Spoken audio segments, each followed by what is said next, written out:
అందరికీ నమస్కారం.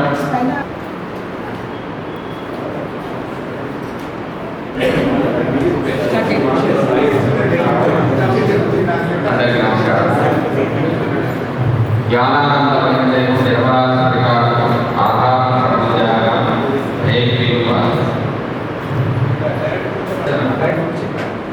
జాతక చక్రంలో ముఖ్యంగా లగ్నం అంటే జాతకుడు శనివారం గారిగా చెందిన వారు జన్మిస్తే వారి ముగ్గురు మధ్య సఖ్యత, పరస్పర ప్రేమ, అనురాగాలు ఇట్లు కాకుండా తనని నిర్దేశిస్తుంది. దీనిని సరైన దిశగా తీసుకువెళ్తే పుణ్యబలం అనేది పెరుగుతుంది. పుట్టినప్పుడు తెచ్చుకున్న పుణ్యబలం అనేది వ్యక్తి చేసే కర్మల వల్ల పెరగవచ్చు లేదా తగ్గవచ్చు. ఈ పెరిగిన లేదా తగ్గిన పుణ్యబలం మనకు నవమంలో కనిపిస్తుంది. చేసే కర్మలు సత్కర్మలు అయితే ఆ వ్యక్తికి ఆనందానుభూతి అనేది ఉంటుంది. అష్టక వర్గులో నవమంలో తక్కువ శుభబిందువులు ఉన్న వ్యక్తికి అనుభూతి తక్కువగా ఉంటుంది. అన్నీ ఉన్నా దేనిలోనో కావలసినంత ఆనందం అనేది కలగదు. దీనివల్ల ఏదో లేదు అనే ఒక భావనకు మనం లోనవుతూ ఉంటాం. ఇక్కడ ముఖ్యంగా 3 పాయింట్లు అనేవి గుర్తుపెట్టుకోవాలండి. అనుకున్న పనులు వెంటనే అనుకున్న సమయానికి ఏదో ఒక రూపంలో ఇతరుల ప్రమేయం ద్వారా జరగవచ్చు. పాయింట్ నెంబర్ 2, మనం ఆలోచించి ప్రణాళికాబద్ధంగా వ్యవహరించి జరగడం వల్ల కూడా ఆ పనులు జరగవచ్చు. 3వ పాయింట్, కొన్ని సమయాల్లో మనమే శారీరకంగా మానసికంగా టెన్షన్ తీసుకొని పనులు పూర్తి చేయవచ్చు. ఈ 3 విషయాల్లో మొదటిది నవమం బాగా ఉంటే ఇతరుల యొక్క ప్రమేయం లేకుండానే పనులన్నీ జరిగిపోతాయి. రెండవది అంటే ఆలోచించి ప్రణాళికాబద్ధంగా ఒక ప్లానింగ్ ప్రకారం చేసుకుంటే అంటే పంచమం అనేది బాగా ఉంటే జరిగిపోతాయి. మిగతా అంటే లగ్నం బాగా ఉండి పంచమం నవమం బాగాలేకపోతే అతి కష్టంగా పనులు అనేవి జరుగుతాయి. అయితే నవమం బలహీనపడడం వల్ల ఎక్కువ శ్రమ, తద్వారా అనుకున్న పని పూర్తి అయినా అమ్మయ్య అయిపోయింది మొత్తానికి అన్న భావన ఉంటుంది. కానీ పని పూర్తి కలిగినా కూడా దాని యొక్క ఆనంద అనుభూతి అనేది వారికి కలగదు. అయితే పుణ్యబలం తక్కువగా ఉంది అనడానికి ఏంటి సూచికలు, ఏదైనా మెజర్మెంట్స్ ఏమైనా ఉన్నాయా అంటే మన చుట్టూ ఉన్నవారు మనకు సహకరించకపోవడం, జరగాల్సిన పనులు సంకల్పించిన వెంటనే జరగకపోవడం, మన దగ్గర వస్తువులు ఉన్నాయి కానీ మనకు సమయానికి ఉపయోగపడకపోవడం మొదలైనవి పుణ్యబలం లోపాన్ని సూచిస్తుంది. జీవితంలో వ్యక్తి తన శారీరక శ్రమతో కార్యాలు సాధించడం మొదలుపెట్టినా క్రమంగా ఆలోచనలతో పరిపక్వత సాధించి తద్వారా కార్యాలు సాధించగలిగిన క్రమేణా తన సంకల్ప మాత్రం చేత కార్యాలలో విజయాన్ని సాధించగలిగితే అది నవభావం పెంచుకున్నట్లుగా మనం గుర్తించవచ్చు. దీనికి కావలసినది పుణ్యబలం పెంచుకోవడం ఒకటే అనేది మనకు స్పష్టమవుతుంది. పుణ్యబలం అనేది వ్యక్తి ఆలోచన వల్ల కానీ శ్రమ వల్ల కానీ వచ్చేది కాదు. కేవలం భగవంతుని అనుగ్రహం ద్వారా మాత్రమే పుణ్యాన్ని పెంచుకోగలుగుతాం. దీనికి కావలసింది జప సాధన. అన్ని భావాలు బాగున్నా నవమ భావం బాగాలేని వ్యక్తికి ఏమీ లేనట్టే కదా. ఉదాహరణకు లగ్నం అనేది ఎంత బలంగా ఉన్నా నవమం బలహీనపడితే తన శక్తి మీద విశ్వాసం అనేది తగ్గి తనను తాను తక్కువ అనే భావనకి గురి కావచ్చు. దీనివల్ల చేయాల్సిన పనులు చేయలేకపోవచ్చు. ద్వితీయం అనేది బలంగా ఉన్న నవమంలో లోపం ఉంటే మన దగ్గరున్న ధనం మనకి ఆ క్షణంలో ఉపయోగపడకపోవచ్చు. తృతీయంలో ఉన్న సహకారాన్ని మనం అడిగితే ఇస్తారో ఇవ్వరు. అంటే తృతీయం బలంగా ఉన్న నవమం బలంగా లేకపోతే మనం ఏదన్నా సహకారాన్ని కోరితే అది ఇస్తారో ఇవ్వరో అనే ఒక భావన ఉండి జంకుతో తీసుకోవడం మానేస్తాం. అదే నవమం అనేది బలంగా ఉంటే వారంతటా వారే వచ్చి సహకరిస్తారు పుణ్యబలం వల్ల. చతుర్థం బలంగా ఉన్న వ్యక్తి సుఖపడే అవకాశాలున్నా సుఖపడే తీరిక లేకపోయినా నవమం బలంగా ఉంటే సుఖం లేదనే భావన అనేది ఉండదు. అదే నవమం అనేది బలహీనమైతే సుఖాలన్నీ అనుభవిస్తున్నా కష్టాలన్నీ గుర్తుకు తెచ్చుకొని బాధపడుతూ ఉంటారు. పంచమం బాగుండి నవమం బాగలేకపోతే సంతానం వల్ల కలిగే ఆనందం అనేది వీరికి ఉండదు. సంతానం దూరదేశాల్లో ఉండడం అవ్వచ్చు, చిన్నతనంలో హాస్టల్లో ఉండవచ్చు, లేదా చుట్టాల ఇంట్లో చదువు కోసం ఉండవచ్చు. ఇలా వేరే వేరే కారణాల వల్ల సంతానం ఉన్న వారి ద్వారా కలిగే ఆనందం అనేది వారికి ఉండదు. సంతానానుభూతి అనేది వీరు కోల్పోతారు. షష్టమం బలంగా ఉండి నవమం బలహీనపడితే వ్యక్తి స్వతంత్రంగా వ్యవహరించడం వల్ల అన్నీ నేనే చేస్తున్నా అనే భావన పెరిగి అనుభూతికి వీరు దూరమవుతారు. సప్తమం బలంగా ఉండి నవమం బలహీనపడితే భార్యాభర్త వద్ద అనుకున్న ఆనందాన్ని, మమకారాన్ని, ఆత్మీయత అనేది వీరికి లోపిస్తుంది.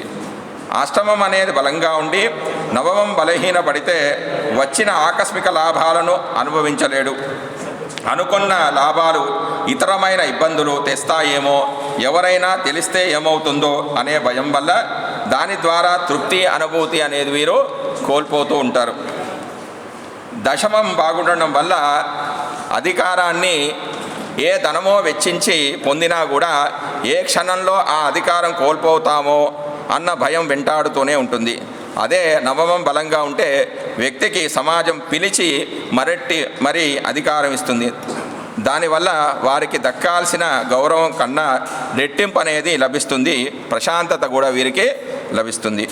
లాభం బలంగా ఉండి నవమం బలహీనపడితే వచ్చిన లాభం కన్నా పక్క వాళ్ళకు వచ్చిన దాంతో పోల్చుకొని మనకి ఉన్నదేదో గుర్తుకు తెచ్చుకోక లేని దాన్ని ఊహించి బాధపడుతూ ఉంటాం. వ్యయం బలహీనంగా ఉన్న నవమం బలంగా ఉంటే చేసే ఖర్చులు సత్కర్మలకు ఉపయోగించి ఆనందాన్ని మనం పొందవచ్చు. ఈ విధంగా ఏ భావాన్ని విశ్లేషించినా కూడా నవమం బలంగా ఉంటే పుణ్యబలం వల్ల అన్నీ ఉన్నట్లే అని అర్థమవుతుంది.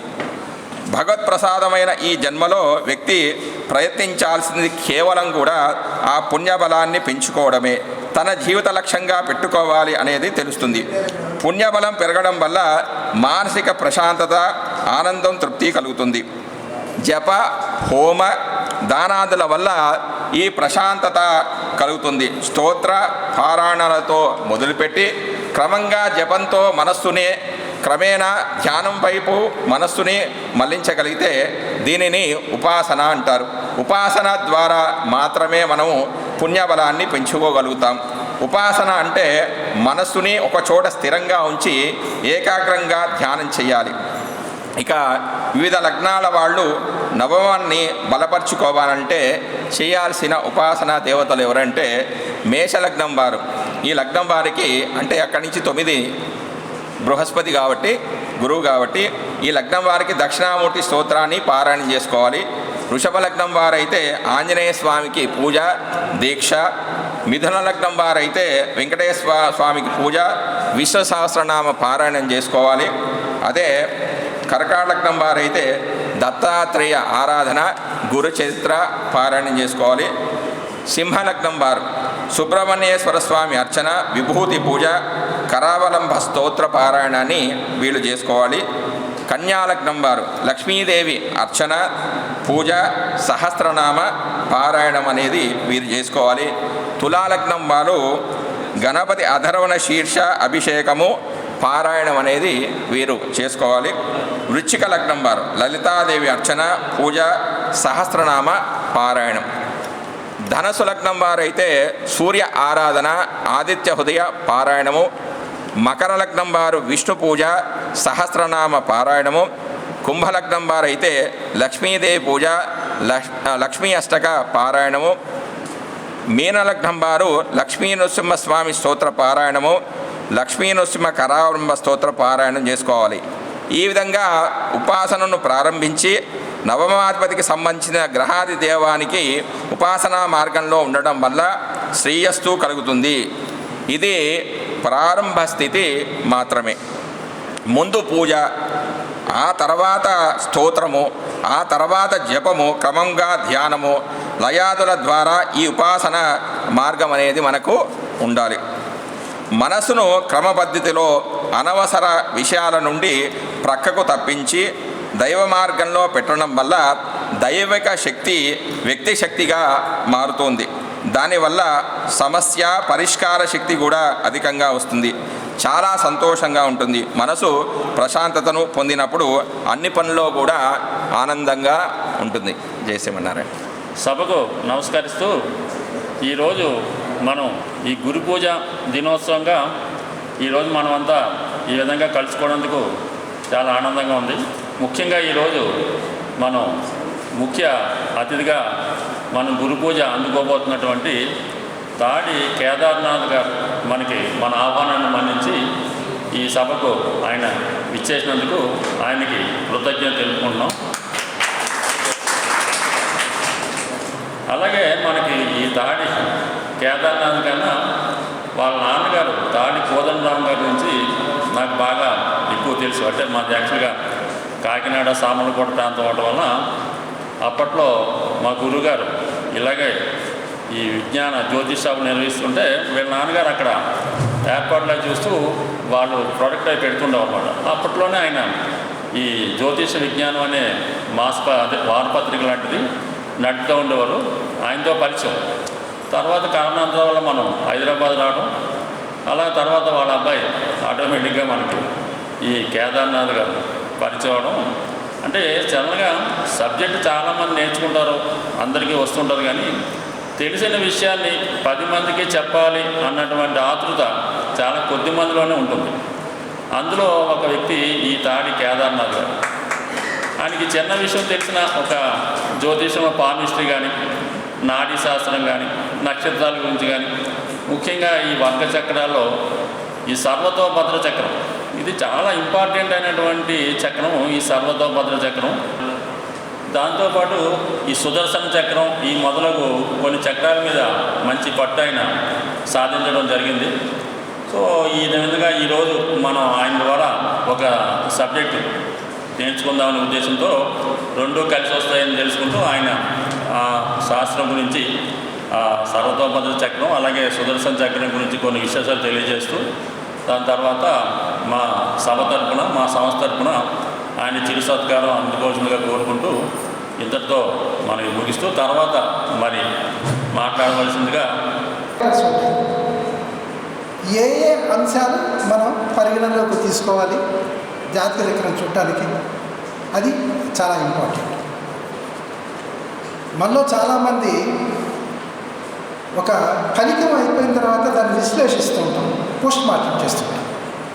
ముందుగా ఆ ఫలితం ఇలా జరుగుతుంది అని చెప్పేవాళ్ళు 100కి 10 మంది, మిగతా 90 మంది అయిపోయినది శుక్రుడు ఇలా చూస్తున్నాడు కాబట్టి జగన్ ఈసారి ఓడిపోయాడు, రతి గెలిచేవాడు, ఇలా ఏవో పనికిరానివన్నీ చెబుతుంటారు. ఇది అంటే ఒక పద్ధతి లేదు. ఒక పద్ధతి ప్రకారం ఏ అంశాలు మనం ఒక జాతక చక్రం పరిశీలన తీసుకున్నప్పుడు చూడాలి అనేది చాలా ఇంపార్టెంట్. మొట్టమొదటిగా మనం లగ్నం, లగ్నాధిపతి బలంగా ఉన్నారా లేదా చూడాలి. వీళ్ళు బలహీనపడితే ఆ వ్యక్తి సరిగ్గా ఉండలేడు, వాడి జీవితం సరిగ్గా సాగదు. మెయిన్గా లగ్నము, లగ్నాధిపతి చాలా ఇంపార్టెంట్.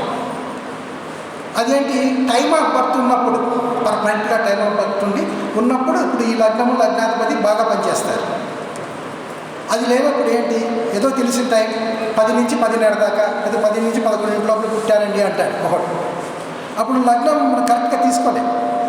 ఎందుకంటే ఒకప్పుడు సంధి లగ్నం అవ్వచ్చు, అటు ఇటు పడవచ్చు, అప్పుడు ఇబ్బంది అవుతుంది జాతకం చూడటానికి. ఓకే, రాశిచక్రంలో రావచ్చు, అంశచక్రంలో మళ్ళీ మారిపోతుంది.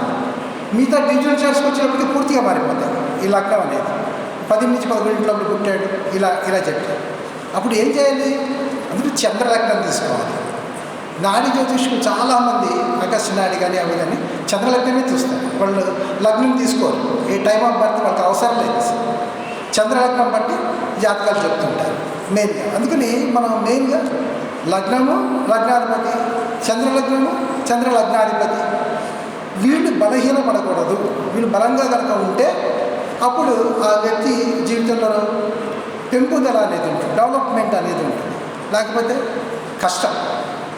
నెక్స్ట్ రవిని కూడా తెలుసుకోవాలి. చంద్రుడిని ఎందుకు తీసుకోవాలంటే చంద్రుడు మనస్సుకు కారకుడు.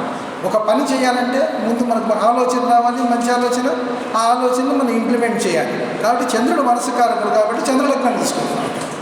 రవి సోల్ ఆత్మకారకుడు, అంటే వీడు ఎలాంటి వాడి అనేది సోల్ చెప్తుంది అన్నమాట. ఆత్మ పర్ఫెక్ట్ మంచి ఆత్మ కాదా అంటే వీడు కారణ జన్మ.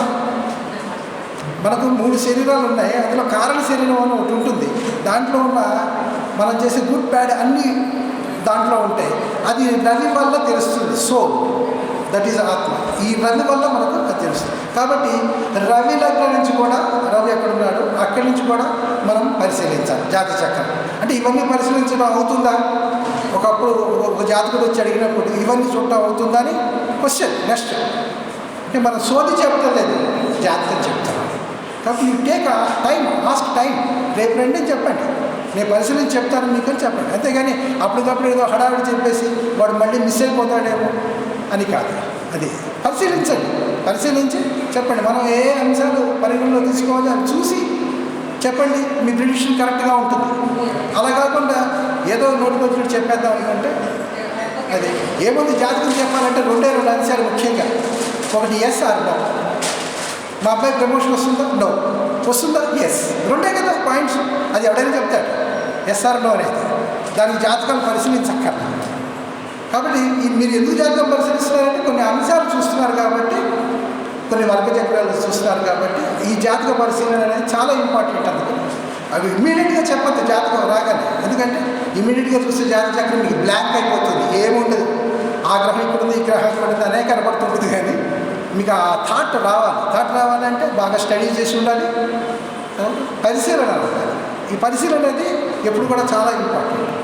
3వ పాయింట్ యోగకారక గ్రహాలు. ఆ లగ్నానికి ఏవైతే యోగకారక గ్రహాలు ఉన్నాయో అవి బలంగా ఉండాలి. బలంగా ఉండాలంటే ఏంటి? కేంద్ర కోణాల్లో కానీ ఇలాంటి స్థానంలో ఉన్నప్పుడు, అలాగే ఉచ్చ స్థితి, స్వక్షేత్రాలు ఇలా ఉన్నప్పుడు అవి బలంగా ఉంటాయి. బలంగా ఉన్నప్పుడు ఆ యోగం వీడికి వస్తుందా రాదా, అనుభవించగలరా యోగకారకం. ఈ అనుభవించేది చాలా ఇంపార్టెంట్. ఆ యోగకారక దశలు రాలేదనుకోండి, ఎప్పుడు పుట్టినప్పుడు వస్తుంది, అమ్మ నాన్న ఎత్తుకు తిప్పుతారు, పక్కింటి వాడు కూడా ఎత్తుకు తిప్పుతాడు. చచ్చిపోయినప్పుడు వచ్చింది అనుకోండి, మంచంలో పడుకుంటాడు, బీపీ ట్యాబ్లెట్, షుగర్ ట్యాబ్లెట్ వేసుకుంటాడు, అన్నీ అందిస్తుంటారు పక్క నుంచి నీట్గా. అప్పుడు ప్రయోజనం లేదు. ఈ యోగం అనేది యోగకారక గ్రహాల యొక్క దశలు ఎప్పుడు రావాలి? మిడిల్ ఏజ్లో రావాలి. జీవితం వస్తే ఆ వ్యక్తి పైకి రావడం అనేది జరుగుతుంది. ఆ డెవలప్మెంట్ అనేది మిడిల్ ఏజ్లోనే ఉండాలి. ఎప్పుడు చిన్నప్పుడు వస్తే ప్రయోజనం లేదు, చచ్చిపోయినప్పుడు పెన్షన్ వస్తుంది, హాయిగా పడుకుంటాడు, తింటాడు, పోతాడు. అది కాదు పాయింట్. మిడిల్ ఏజ్లో యోగాల గ్రహ దశలు రావాలి.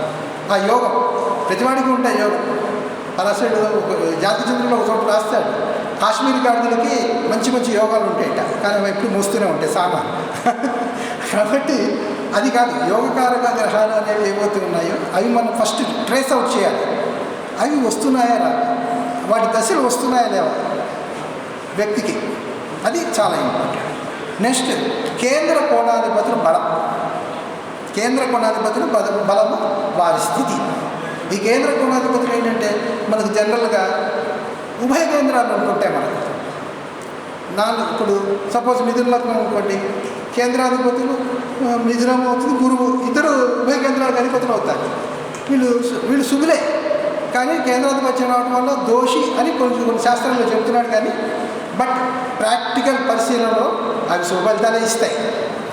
అవేమి కేంద్రాధిపత్య దోషం వల్ల పాప ఫలితాలు ఇస్తాయని ఎక్కడ ఏదో బుక్స్లో రాశారు, కానీ అనుభవంలో చూస్తుంటే పరిశీలనలో అవి మంచి ఫలితాలే ఇస్తున్నాయి. సపోజ్ మిథున లగ్నానికి బుధుడు చతుర్థంలో ఉచ్చ స్థితిలో ఉన్నాడు, మూల త్రికోణం, స్వక్షేత్రం ఇవన్నీ ఉన్నాయి కదా. అలా ఉన్నప్పుడు అది భద్రమహాపురుష యోగం అవుతుంది. అది మరి భద్రమహాపురుష యోగంలో పుట్టినవాడు మంచి యోగం అనుభవిస్తారు కదా. ఆ దశ రావాలి. దశ రాకపోతే ప్రయోజనం ఏముంది? లేదా సబ్పీరియడ్స్లో ఫలితాలు వస్తుంది. కాబట్టి కేంద్ర కోణాధిపతి స్థితి చాలా మంచిది. ఏ కేంద్ర కోణాధిపతులు కలిసినప్పుడు కూడా అది కూడా ఒక యోగమే. ఆ దశలో వచ్చినప్పుడు వాళ్ళు అనుభవించడం అనేది ఉంటుంది. అంటే పరిశీలనలో మనం స్టెప్ బై స్టెప్ ఏవేవి ఉన్నాయి ఏంటి అనేది చూడాలి. అలాగే ఒక భావం తీసుకున్నప్పుడు భావము, భావాధిపతి, భావకారకుడు, ఇదే మెయిన్. దీని మీద నడుస్తుంది. భావము, భావాధిపతి, భావకారకుడు. ఈ ముగ్గురు స్ట్రాంగ్గా ఉంటే ఆ భావం పనిచేస్తుంది మంచిగా. దానివల్ల అనుభవం జాతకంలో కనపడుతుంది మనకు. వీళ్ళలో భావం భావాధిపతి బాగుండి భావకారకుడు బాగాలేదు అనుకుందాం. అలాంటప్పుడు కొంత ఇబ్బంది కూడా కలుగుతుంటుంది. సపోజ్ తృతీయ భావం ఉంది, తృతీయ భావాధిపతి కూడా బలంగా ఉన్నాడు, తృతీయంలో ఓ మిథున లగ్నం, తృతీయంలో రవి ఉన్నాడు సింహంలో, అంటే భావము భావాధిపతి బాగున్నాడు. భావకారకుడు ఎవరు? కుజుడు. సోదరులకు కావాలంటే కుజుడు, ధైర్యం కావాలంటే కుజుడు. వీడు ఈ కుజుడు బాగలేదు. ఈ కుజుడు ఏమయ్యాడు? మిథున లగ్నానికి 6-11 స్థానాధిపతి అయ్యాడు. అంటే పరస్థానాధిపతి అని శాస్త్రంలో చెప్తారు. 6-11 అంటే 6-11 పరస్థానం. ఎందుకంటే 6లో శత్రులోక రుణాలు ఉన్నాయి, అవి మనం కావు. 11 లాభం మంది కూడా కాదు, అది పక్కవాడిది, ముందు ఓన్లీ క్యాపిటల్. కాబట్టి ఈ 2 స్థానాల్లో పరస్థానాధిపతి. ఈ కూచుడు ఏమయ్యాడు? ఇక్కడ పరస్థానాధిపతి అయ్యాడు. వీడు వచ్చి తృతీయంలో కూర్చున్నాడు, కారకుడు. అప్పుడు ఏమవుతుందంటే సోదరులు పరమైపోతారు. అంటే ఎవరైనా చనిపోవటం కానీ, పుట్టినప్పుడు డిఫెక్టివ్ బాడీతో పుట్టడం కానీ, ఈ విధమైన ఫలితాలు కనబడుతుంటాయి. అంటే ఈ పరిశీలన అనేది చాలా మంచిది. 6 మంచివాడు కాదు కుజుడు ఆ లగ్నానికి. వాడు వచ్చి తృతీయంలో కూర్చుంటే అలాగే తృతీయం సోదర నష్టం చేస్తాడు. వాడు సోదరుల వల్ల ఇబ్బంది కలుగుతుంది వాడికి ఖచ్చితంగా. ఈ కుజుడు తృతీయంలో ఉండటం వల్ల ఏమవుతుందంటే సోదరులతో ఎప్పుడూ ఆర్గ్యుమెంటే. కుజుడు ఆర్గ్యుమెంట్కి కారకుడు, తత్వశాస్త్రాధిపత. కాబట్టి ప్రతిదీ ఆర్గ్యుమెంటే. అంటే ఆస్తుల దగ్గర వాటి దగ్గర ఎప్పుడు కూడా గొడవలు, పోట్లాట్లు. ఈ కుజుడు తృతీయంలో కూర్చోవటం వల్ల బ్రదర్స్కి. ఎందుకంటే ఇక్కడ ఈ పాయింట్ అనేది చాలా ఇంపార్టెంట్. భావాధిపతి బాగున్నారు కానీ భావకారకుడు చెడిపోయాడు. కాబట్టి కొంత ఇబ్బంది కలుగుతుంది. అలాగే ఎప్పుడు కూడా ఏ చక్రం తీసుకున్నా సరే, జాతి చక్రం ఏ భావంలో అయినా సరే, క్రూర గ్రహాలు అంటే మనం చెప్పుకునే క్రూర గ్రహాల్లో శని, రాహువు, కుజుడు, తర్వాత రవి. అంటే చివరిలో రవి వస్తాడు, తక్కువ ఆయన పర్సెంటేజ్, మిగతా వాళ్ళకి ఎక్కువ ఉంటుంది. శని, రాహువు, కుజుడు, కేతు, తర్వాత రవి, వీళ్ళు. అలాగే క్షీణచంద్రుడు అని, వీళ్ళు క్రూర గ్రహాలు. ఈ క్రూర గ్రహాలు మోర్ దాన్ 2 కనుక ఒక భావంలో కనుక ఉంటే ఆ భావం ఖచ్చితంగా సమస్యలు ఆ భావంలో సమస్యలు ఖచ్చితంగా తలెత్తుతాయి. కాబట్టి ఈ క్రూర గ్రహాలు అనేవి సత్వంలో ఉన్నారు, శని, కుజుడు, శని, రవి. కాబట్టి ఏమవుతుందంటే భార్యాభర్తల ఇద్దరి మధ్యలో కీచులాట ఉంటుంది. అందుకని ఎప్పుడు కూడా ఈ క్రూర ద్వితీయంలో ఉన్నారు శని, రాహువులు. చిన్నప్పుడే ఎడ్యుకేషన్ రాదు, వాటి దూరంగా వెళ్ళిపోతాడు ఎడ్యుకేషన్ కోసం. ఎక్కడికి నిరక్షరాస్యులు శని, రాహువులు శాస్త్రంలో చెప్తాడు. కాబట్టి ఈ శని, రాహువులు ద్వితీయంలో ఉన్నప్పుడు ఎడ్యుకేషన్ అనేది ఇబ్బంది అవుతుంటుంది వాళ్ళకి. చదువుతున్నప్పుడు చిన్నప్పుడు 10th క్లాస్ దాకా ఏదో చదువుతాడు, బ్లాక్ క్లాక్స్. ఎప్పుడు కూడా మనం జాతకం పరిశీలించినప్పుడు మా అబ్బాయి హయ్యర్ ఎడ్యుకేషన్ చదువుతాడంటే ఐఐటి చేద్దాం అనుకుంటాడు. శని, రాహువులు ద్వితీయంలో ఉంటాడు. మరి వాడు ఏం చదువుతాడు అంటే చిన్నప్పుడే వాడికి ఫౌండేషన్ సరిగ్గా లేదు. ఫౌండేషన్ లేనివాడు ఐఐటి ఏం చదువుతాడు? చిన్నప్పటి నుంచి ఉండాలి ఫౌండేషన్. ఐఐటి చదవాలంటే 10th క్లాస్ కూడా బాగుండాలి, ఇంటర్మీడియట్ బాగుండాలి, అని బాగుండాలి. అలాగే ఈ ఎడ్యుకేషన్ కారకులు బుధుడు, గురువు, శుక్రుడు, వీళ్ళు కంఫర్ట్గా ఉండాలి. అంటే కారకులు వీళ్ళంతా. వీళ్ళు D24 అనే వర్గచక్రాల్లో మనకు ఉంటుంది. రాశి అంశ వర్గచక్రంలో బాగున్నారంటే ఖచ్చితంగా హయ్యర్ ఎడ్యుకేషన్, ఐఐటి అలాంటి ఉన్నత స్థాయి స్కూల్స్లో, కాలేజెస్లో చదవటం అనేది జరుగుతుంది. కాబట్టి ఇక్కడ మనం చూడవలసింది ఏంటంటే భావము, భావాధిపతి, భావకారకుడు, వీళ్ళు ఎలా ఉన్నారు, వీటి పరిశీలన మనం చేసుకోవాలి. నెక్స్ట్ గ్రహములు, దృష్టులు. నెక్స్ట్ అంశం చూడవలసింది. అన్ని గ్రహాలు మనం చూస్తాం, కొన్ని గ్రహాలకు విశేష దృష్టి ఉంది మనకు. ముఖ్యంగా శని, కుజుడు, గురువు. అంటే ఈ చూపులు ఎలా ఉంటాయి? శని 3వ చూపు చాలా డేంజరస్ 10వ చూపు కంటే.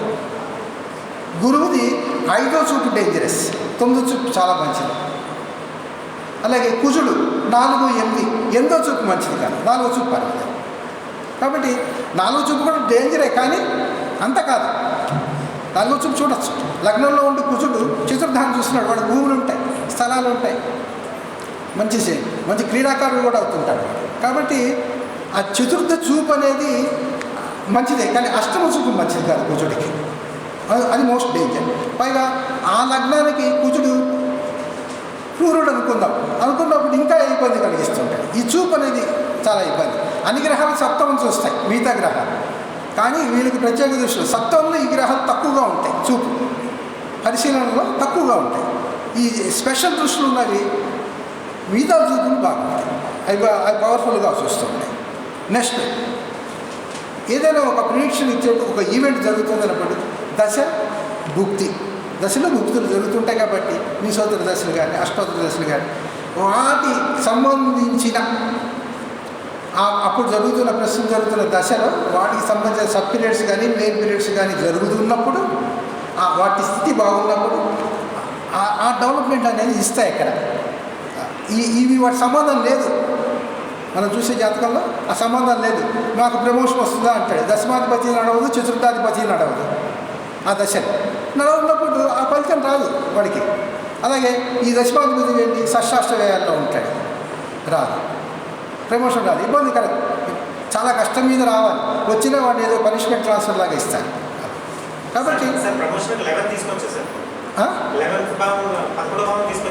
అది లాభం. అంటే ప్రమోషన్లో బాగా ఉంటుంది. అప్పుడే ఈ స్థితి సరిగ్గా లేకపోతే ఇబ్బంది కలుగుతుంది. ఎప్పుడు కూడా ఇక్కడ దశమ భావంలో మన లగ్నము ఎప్పుడు కూడా ఒక పరిశీలన చేయాలంటే లగ్నము, నవాంశ, ఆ డివిజనల్ చార్ట్, ఆ వర్గచక్రం ఎప్పుడు చూస్తుండాలి. ఆ వర్గచక్రంలో ఎలా ఉంది, ఆ వర్గచక్ర కారకుడు ఆ లగ్నంలో ఉంటే పాటు చేస్తాడు. అలా కాకుండా వాటి షష్టాష్ట వ్యయంలో పాటు చేస్తాడు. ఎప్పుడు కూడా రాశి చక్రాన్ని డివిజన్ చార్ట్తో కంపేర్ చేస్తూ ఉండాలి. రాశి చక్రంలో దశమాధిపతి ఈ డివిజన్ వర్గ చక్రంలో షష్టాష్ట వ్యయాల్లో ఉండకూడదు. అలాగే ఆ డివిజన్ చక్రం లగ్నాధిపతి కానీ దశమాధిపతి కానీ డివిజన్ దశమ చూసినప్పుడు వాడు షష్టాష్ట వ్యయాల్లో ఉండకూడదు. ఉన్నప్పుడు ఆ వర్గ చక్రంలో ఇబ్బంది ఉంది అని మనకు తెలుస్తుంది. ఇంకొక ఇంపార్టెంట్ పాయింట్ ఏంటంటే ఎనీ వర్గ చక్రం కానీ ఏదైనా ఒక చక్రం చూస్తున్నప్పుడు ఆ చక్రానికి 9వ అధిపతి ఎలా ఉన్నాడో చూడాలి ఫస్ట్. ఇందాక సార్ చెప్పారు ఇక్కడ. 9వ అధిపతి అంటే పూర్వపుణ్యం ఉందా లేదా, భాగ్యం అది ఉందా లేదా, అనుభవంలోకి వస్తుందా లేదా అనేది 9. ఏ వర్గ చక్రమైనా సరే ఆ వర్గ చక్రం 9వ అధిపతి సరిగ్గా లేకపోతే ఆ వర్గ చక్రం ద్వారా వాడికి హ్యాపీనెస్ ఉండదు, అది జరగదు, చాలా ఇబ్బంది పడతాడు వాడు. కాబట్టి ఈ 9వ అధిపతి ప్రతి చక్రంలోనూ మనం అబ్జర్వ్ చేయాలి. ఇది చాలా ఇంపార్టెంట్. అలాగే ఏ చక్రం పరిశీలిస్తున్నప్పుడు కూడా ఆ చక్రంలో అష్టమ భావంలో పునర్గ్రహాలు ఉండకూడదు ముఖ్యంగా. ఎందుకంటే 2వ భావం చూస్తున్నారు, సెకండ్ భావం. 8లో 2 నుంచి అష్టమ భావం ఏమవుతుంది, 8 అవుతుంది. 8లో ఏదో పునర్గ్రహం ఉంది, శైలో ఎవడో ఉన్నాడు అంటే మా ధనం ఎలా ఉంటుందని అడిగాడు. అది ప్రతిబంధకం అవుతుంది. ఆ గ్రహం చాదక, వేదిక, బంధక, ప్రతిబంధక యోగాలని చెప్తాడు వాడు. ఆ ప్రతిబంధక యోగం ఆ శని అనేవాడు అది ప్రతిబంధకం కలిగిస్తాడు వాడు. కాబట్టి వీడికి అది ఇబ్బంది అవుతుంది. శని దశమంలో కూర్చున్నాడు, వీడికి అష్టమంలో కూర్చున్నాడు. ద్వితీయంలో ధనం వస్తుందంటే ధనం రాదు, వస్తుంది ధనం అప్పు చేస్తే, రుణం అవుతాడు. శని రాహులు రుణగ్రస్తులు చేస్తారు. ఈ శని రాహులు ద్వితీయాన్ని చూస్తే రుణగ్రస్తులు, ఉన్న నిలవధనం కూడా ఖర్చు చేసి పడేస్తారు. ఎందుకంటే ద్వితీయం అనేది నిలవధనం, అంటే సంచితం, మనం సంపాదించుకుంది నిలవధనం, అది కూడా పూర్తిగా జీరో చేసేస్తారు శని రాహులు కనుక ద్వితీయం చూసి. అలాగే షష్టాధిపతి కూడా దానికి సంబంధం కనుక ఉంటే ఖచ్చితంగా వాడు అప్పులు తీసి కూర్చుంటాడు. అప్పులతోనే వాడి జీవితం నడుస్తుంటుంది. కాబట్టి ఈ పరిశీలన అనేది చాలా ఇంపార్టెంట్. తర్వాత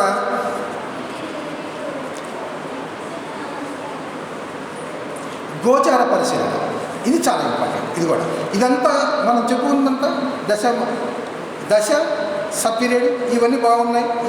గోచారంలో మనకు ఇబ్బంది కలుగుతుంది. గోచారంలో వాడికి ఏమవుతుంది, ఈ శని, ఈ రాహు, ఈ మెయిన్ ప్లానెట్స్ ఇవి స్లో మూమెంట్ ప్లానెట్స్. గురువు ఫాస్ట్ 1 ఇయర్ పర్వాలేదు, గురువు శుభమేస్తుంటాడు కాబట్టి అంత పెద్ద మనం లెక్క చేసుకోగలం. ఈ శని రాహులు ఎప్పుడైతే ఉన్నాయో అవి గోచారంలో ఆ వ్యక్తి సరిగ్గా లేనప్పుడు ఆ ఇబ్బంది ఇది మొత్తం బాగున్నప్పుడు కూడా ఇది 70% వేసుకుంటే గోచారం 30% వేసుకుంటే దశలు అంతర్దశలు ఇవన్నీ బాగున్నాయి, స్థితులు కూడా బాగున్నాయి. కానీ గోచారంలో ఇబ్బంది కలుగుతుంది కాబట్టి అతి కష్టం మీద వస్తుంది వాడికి. ప్రమోషన్స్ కానీ ఏదైనా ఆ పని కష్టం మీద అవుతుంది, కొంచెం డిలే. ఎందుకంటే శని డిలే చేస్తాడు, రాహు కూడా డిలే చేస్తాడు. కాబట్టి డిలే మీద వస్తుంది, కానీ తృప్తినియ్యదు. వ్యక్తి ప్రమోషన్ వెళ్ళగానే ఇంటర్వ్యూ ఇచ్చి ప్రమోషన్ వస్తే హ్యాపీ. 6 నెలల తర్వాత నేను చూద్దాం అనుకుంటున్నామయ్యా అంటే కొంచెం ఇబ్బంది. అంటే వాడు సీనియారిటీ పోతుంది వాడికి, అవతల ఉద్యోగంలో ఉన్నవాడికి. అలాగే ఒక పని చేయాలి, ఇప్పుడు కాదండి 6 నెలల తర్వాత చూద్దాం ఇది అంటే ఇబ్బంది. కాబట్టి ఈ శని అనేవాడు డిలే చేయడం ఇబ్బంది కాదు. అలాగే గోచారంలో శని నుంచి క్రాస్ అవుతున్నా, రాహు నుంచి క్రాస్ అవుతున్నా వాడు ఏదైనా తలపెట్టిన కార్యం అవ్వదు, చాలా ఇబ్బంది పడతాడు, అనారోగ్యం పాలవుతాడు, చాలా ఇబ్బందులు ఉంటాయి. కాబట్టి ఎప్పుడు కూడా శని నుంచి శని క్రాస్ చేయటం, రాహు నుంచి రాహు క్రాస్ చేయటం గోచరంలో ఉంటే మంచి ఫలితాలు అయ్యేవు. కొంచెం అశుభ ఫలితాలే ఇస్తాయి. కాబట్టి ఇవి చాలా ఇంపార్టెంట్. తర్వాత అష్టకవర్గ పరిశీలన. ఈ అష్టకవర్గ పరిశీలనలో భిన్నాష్టక వర్గం మెయిన్గా. ఈ భిన్నాష్టక వర్గం ఎందుకంటే గోచారంలో మనం ఒక ప్రిడిక్షన్ చెప్దాం అనుకున్నప్పుడు ఆ భిన్నాష్టక వర్గంలో ఒక గురుదశలో చంద్రుడు కుజుడు ఎవడో నడుస్తున్నప్పుడు ఆ గురువులో కుజుడు ఎలా ఉన్నాడు అన్నప్పుడు గురువు తన అష్టక వర్గంలో 0 బిందువులు ఆ రాశిలో ఉన్నాయి. 0 ఉండవు, గురువుకి తక్కువ ఉంటాయి. అంటే 4, 3 చాలా తక్కువ, 3, 4, 5, 6 అలా ఉంటాయి. 3 బిందువుల మీద నడుస్తున్నాడు గురువు. కుజుడు 1 బిందువుల మీద నడుస్తున్నాడు. అంటే గోచారంలో అష్టక వర్గంలో ఆ 2 గ్రహాలు ఆ పీరియడ్స్ సంబంధించిన గ్రహాలు సరిగ్గా లేవు, సరైన పాయింట్స్ ఇచ్చిన చోట నడవట్లేదు. కాబట్టి ఇది విరోధం, ఇది అవరోధం అవుతుంది వాడికి ఈ ప్రమోషన్ రావడానికి. ప్రమోషన్ కానీ ఏదైనా కార్యం చేయడానికి అవరోధం అవుతుంది. కాబట్టి ఇది కూడా మనం పరిశీలనలో పెట్టుకోవాలి. భిన్నాష్టక వర్గం. తర్వాత 22వ ద్రెక్కాణాధిపతి 64వ నవాంశాధిపతి. 22వ ద్రెక్కాణాధిపతి అంటే ఖర ద్రెక్కాణాధిపతి అని శాస్త్రం. అంటే లగ్నం నుంచి 8th హౌస్లో మొదటిది, రెండోది, మూడోది, ఈ 3 ద్రెక్కాణాలు 3 ఉంటాయి. కాబట్టి ఏ ద్రెక్కాణం అయితే ఆ ద్రెక్కాణాధిపతి 22వ ద్రెక్కాణాధిపతి అంటారు. వీడు కరుడు. కరుడు అంటే రామాయణంలో మనం చెప్పిన కరుడే. అంటే దుష్టుడు అనమాట. అంటే మానక గ్రహం యొక్క ఫలితం ఉంటుంది వాళ్ళు. అంటే పని కానీ మానకం అంటే చనిపోవడం అని కాదు, ఇక్కడ కష్టమని ఆ పని కానీ 64వ నవాంశాధిపతి. జనరల్గా 64వ నవాంశాధిపతి అంటే చంద్రుడి నుంచి నవాంశలు, చంద్రుడి నుంచి 4th హౌస్ 64వ నవాంశ అధిపతి అవుతూ ఉంటాడు. ఈ 64వ నవాంశాధిపతి 22, 64 వీళ్ళిద్దరూ ఎవరైతే ఉన్నారో ఈ గ్రహాలు ఇవి వెళ్ళి సప్తమంలో కూర్చున్నాయి. ఫర్ ఎగ్జాంపుల్ ఒకటికి నాకు పెళ్ళి అవుతుందా అంటే ఏమో చెప్పలేము, దాన్ని గ్యారెంటీగా చెప్పలేదు. ఎందుకంటే ఇద్దరు మార్కులు వెళ్ళి కూర్చున్నారు అక్కడ 22, 64 నవాంశాధిపతులు. మిగతా జాతకాలు అంతా హాయిగా ఉంది, అబ్బో చాలా బాగుందని పెళ్ళి అయిపోతుందని నాకు అవట్లేదు సార్ అంటాడు. అవట్లేదు, ఎంతోమంది జాతకం వచ్చి నాకు అవట్లేదు అంటే 22, 64 వెళ్ళి కూర్చున్నారు. దీని తగ్గట్టుగా ఏమవుతుంది, ప్రతి గ్రహానికి ప్రతి రాశిలో ఒక మృత్యు భాగం అనేది ఉంటుంది. మృత్యు భాగం ప్రతి గ్రహానికి ప్రతి రాశిలో. ఈ రెండింటి కూడా మృత్యు భాగంలో ఒకదానికి వచ్చింది అసలు వాడు పెరిగాడు. ఇంకా చూడవలసింది ఏంటి, రాశి తుల్య నవాంశ అని చెప్తున్నాం ఇక్కడ. అంటే రాశి ఎలా ఉందో నవాంశలో ఇదే లగ్నం తీసుకెళ్ళి నవాంశలు వేసుకుంటే అక్కడ నిధనాంశ 8th హౌస్లో ఈ సప్తమాధిపతి వెళ్ళి అక్కడ కూర్చున్నాడు. అక్కడ దాన్ని నిధనాంశ అంటారు. ఈ గ్రహం నిధనాంశలో ఉన్నాడు. నిధనం అంటే తెలుసు కదా, ఇక వాడికి అంతే బ్యాచులర్గా ఉండటం మంచిది. అంటే ఓ బట్టలు ఎవరు పెళ్ళివాడు. ఇవి కాకుండా ముఖ్యంగా శనిచంద్రుడు కలిసి ఉంటాడు వాడికి రాశి చక్రంలో. దీన్ని పునర్సు దోషం అని అంటారు. పునర్సు దోషం. ఈ శనిచంద్రుడు అక్కడ కలిశారంటే రాశి చక్రంలో ఖచ్చితంగా డిలే మ్యారేజ్. వాడికి 26 ఏళ్ళప్పుడు పెళ్ళి అవ్వటం అనేది గగనం. ఎవరినో అయిందంటే ఏదో జాతకంలో ఏదో మిస్టేక్ వేసి టైంలో ఏదో ఇచ్చి ఉండాలి. కానీ జనరల్గా శనిచంద్రులు కలిసిన వాడికి ఒక పట్టాల మ్యారేజ్ కాదు, డిలే మ్యారేజ్ అవుతూనే ఉంటుంది. ఎందుకంటే ఈ గ్రహాల యొక్క దీని పునర్సు దోషం అంటారు. అందులో ఈ శనిచంద్రులు పంచమంలో కలిశారనుకోండి ఇంకా డేంజర్. ఎందుకంటే పంచమంలో కలిసిన శనిచంద్రులు ఆ శని సప్తమాన్ని చూస్తాడు, లాభాన్ని చూస్తాడు, ద్వితీయాన్ని చూస్తాడు. అంటే 2, 7, 11 మ్యారేజ్ స్థానాలు ఏవైతే ఉన్నాయో ఈ మూడింటిని వీక్షిస్తాడు వాడు ఆ శని. ఈ శనిచంద్రులతో కష్టం. ఒకవేళ ఎంగేజ్మెంట్ అయినా అది బ్రోకెన్ అయిపోతుంటుంది. పెళ్లి రేపు పొద్దున అంటే అమ్మాయి కానీ అబ్బాయి కానీ గోడకి పారిపోతాడు. అంటే ఖచ్చితంగా ఇలాంటి ఎన్నో జాతకాలు చూశాను. కారణం ఏంటంటే పునర్సు దోషాలు. ఈ దోషం చూసుకోవాలి. అంటే జాతక పరిశీలనలో అడిగేశాడు కదా అని మనం ఏదో చెప్పడం కాదు. తర్వాత లగ్నం, నక్షత్రాలు ఇవి సందుల్లో ఉండకూడదు. ఫర్ ఎగ్జాంపుల్ మేషము, మీనము, మేషం సంధి, అది మంచి సంధి కాదు, అది మారకం ఇచ్చే సంధి. అలాగే కర్కాటకము, సింహం అంటే ఆశ్లేష, మక. అలాగే వృచ్చికము, ధనస్సు, జ్యేష్ఠ, మూల. ఈ సంధుల్లో కనుక లగ్నాలు కనుక పడితే ఆయుర్దాయమే నిర్ణయించడం కష్టం, వాటికి చాలా ఇబ్బంది పెడతారు. అలాగే ఆ దశలు వచ్చినప్పుడు ఇబ్బంది. ముఖ్యంగా ఏంటంటే ఆ దశలో ఏమవుతాయి, ఆ నక్షత్రాధిపతులు బుధుడు, కేతులు అవుతారు. రేవతి, అశ్విని, బుధుడు, కేతు. ఆశ్లేష, మక, బుధుడు, కేతు. జ్యేష్ఠ, మూల, బుధుడు, కేతు. కాబట్టి జనరల్గా 100కి 90 మందికి బుధుల్లో కేతు కలిసి రాదు. ఆ పీరియడ్లో వచ్చి నా ప్రమోషన్ వస్తుందంటే రాదని ఈజీగా చెప్పచ్చు. ఎందుకంటే అసలు అవి సంధి నక్షత్రాలు, ఆ సంధుల్లో అసలు ఇబ్బందే పెడతాయి. కాబట్టి బుధుల్లో కేతులు, కేతుల్లో బుధులు కావు. ఎందుకంటే మనకు అలాగే శనిలో శుక్రుడు, శుక్రుడిలో శని కూడా కలిసి రాదని శాస్త్రంలో చెప్తున్నాడు. శని భార్గవ పరస్పర దశ చెప్తున్నాడు. అంటే శని కానీ రవి కానీ అలాగే శని కానీ శుక్రుడు కానీ ఈ దశల్లో ఇబ్బంది కలుగుతూనే ఉంటుంది. కాబట్టి ఇవన్నీ తర్వాత వర్గోత్తములు ఉన్నాయా ఇవి అని. కానీ సింపుల్గా విషయాలన్నీ కూడా మనకి భావాలతో సహితంగా ఈవెన్ ఇంక్లూడింగ్ అష్టమ భావం గురించి కూడా చెప్పేటప్పుడు మనకి అష్టమ భావం చాలా దరిద్రం అని చెప్పి అనుకుంటాం. 6, 8, 12ను. మరి 8వ భావంలో గుప్త నిధులకు సంబంధించినటువంటి యోగం కూడా దాంట్లో ఒక కారకత్వం ఉంది. ఈ విధంగా చూసుకున్నప్పుడు 12 రాసులు, 12 కారకత్వాలు, 9 గ్రహాలు, 9 కారకత్వాలు, భావాలు, 12 భావ కారకత్వాలు. ఇది కాకుండా మళ్ళీ కారకోభావనాశయ అని చెప్పేటందుకు మళ్ళీ 12కి కారకత్వాలు. ఇలాగ పరిశీలన చేసుకునేటప్పటికి ఈ జాతక పరిశీలన చేసేటప్పుడు వెరీ లెబోరియస్ వన్ అనమాట. అందుకని ఈ విషయాలన్నీ కూడా మనకి ఏమేమి పరిశీలన చేయాలనేటువంటి విషయం మనకి విజయశంకర్ గారు మనకు సంక్షిప్తంగా వివరించారు. కానీ అది సంక్షిప్తంగా చెప్పేటటువంటి విషయం కాదు. అది సావధానంగా సావకాశంగా పరిశీలించవలసినటువంటి విషయాలు.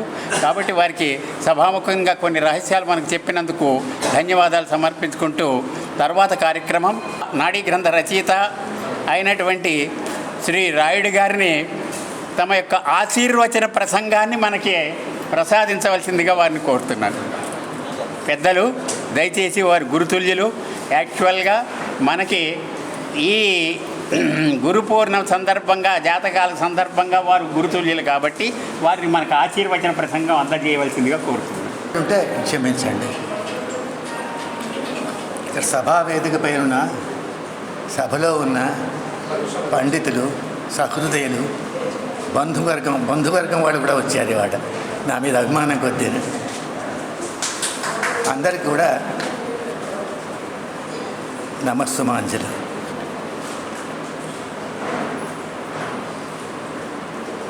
మీకు అందరికీ తెలిసిన విషయాలేనా? ఏ గ్రహం ఏమి సూచిస్తుందో, ఏ గ్రహమునకు మిత్ర శత్రు గ్రహాలు ఎవరు? ఇప్పుడు నేను సూక్ష్మంగా గ్రహముల కలయిక వలన ఫలితాలు ఎలా ఉంటాయి అన్నది చెప్తాను. మేషం, సింహం, ధనస్సు తూర్పు దిక్కు, వృషభం, కన్య, మకరం దక్షిణ దిక్కు, మిథునం, తుల, కుంభం పడమర దిక్కు, కర్కాటక, వృశ్చిక, మీనం ఉత్తర దిక్కు. గ్రహాలు ఒకే దిక్కులో ఉంటే అవి కలిసి ఉన్నట్లే లెక్క. ఏ గ్రహం తర్వాత ఏ గ్రహం ఉన్నది అన్నది గ్రహాల డిగ్రీని బట్టి చూసుకోవాలి. ఇప్పుడు శని ముఖ్య గ్రహంగా తీసుకుందాం. శని కర్మకారకుడు కూడా రెండింటికి పనికొస్తాడు. కర్మకారకుడు, వర్క్, ప్రొఫెషన్. ఈ శనితో మిగతా కొన్ని గ్రహాలు కలిస్తే ఫలితాలు ఎలా ఉంటాయి చూద్దాం. శని తర్వాత బుధుడు ఉంటే ఆ పని వ్యాపార సంబంధమైనది ఉంటుంది. Work is related with business. Broad I'm telling, it can be some other things also like that. Shani తర్వాత రాహు ఉంటే, రాహు ఛాయామార్తాండ సంభూతం కనుక అతని పని ఫోటోగ్రఫీ, టీవీస్, ఫిల్మ్స్ తోటి సంబంధం ఉండొచ్చు.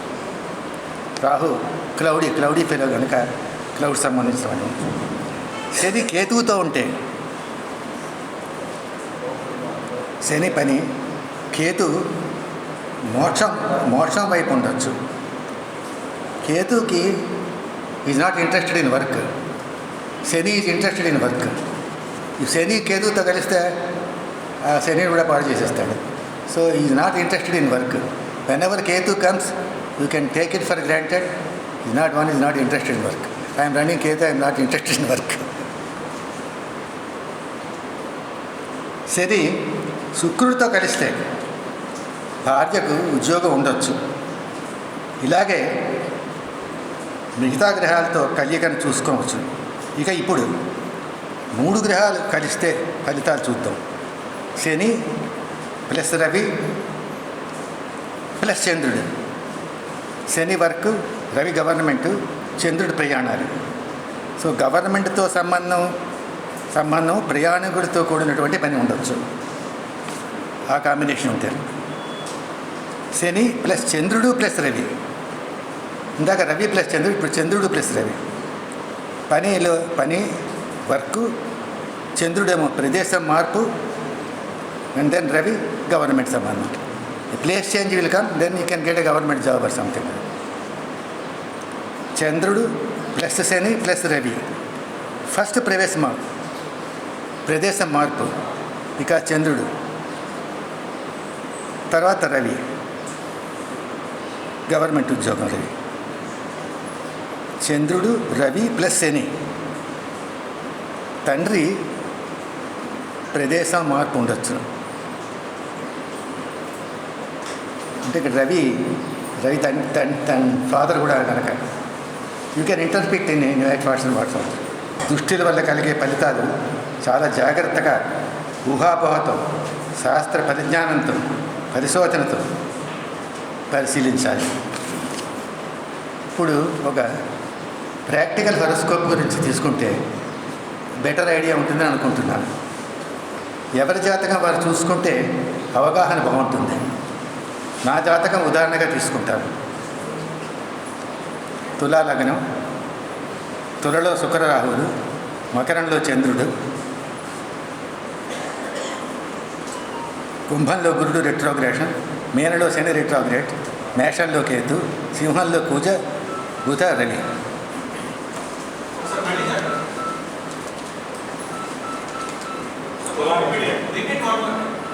వినిపించలేదా? మళ్ళీ చెప్పమన్నారా? మై జాతకం తులా లగ్నం. లగ్నంలో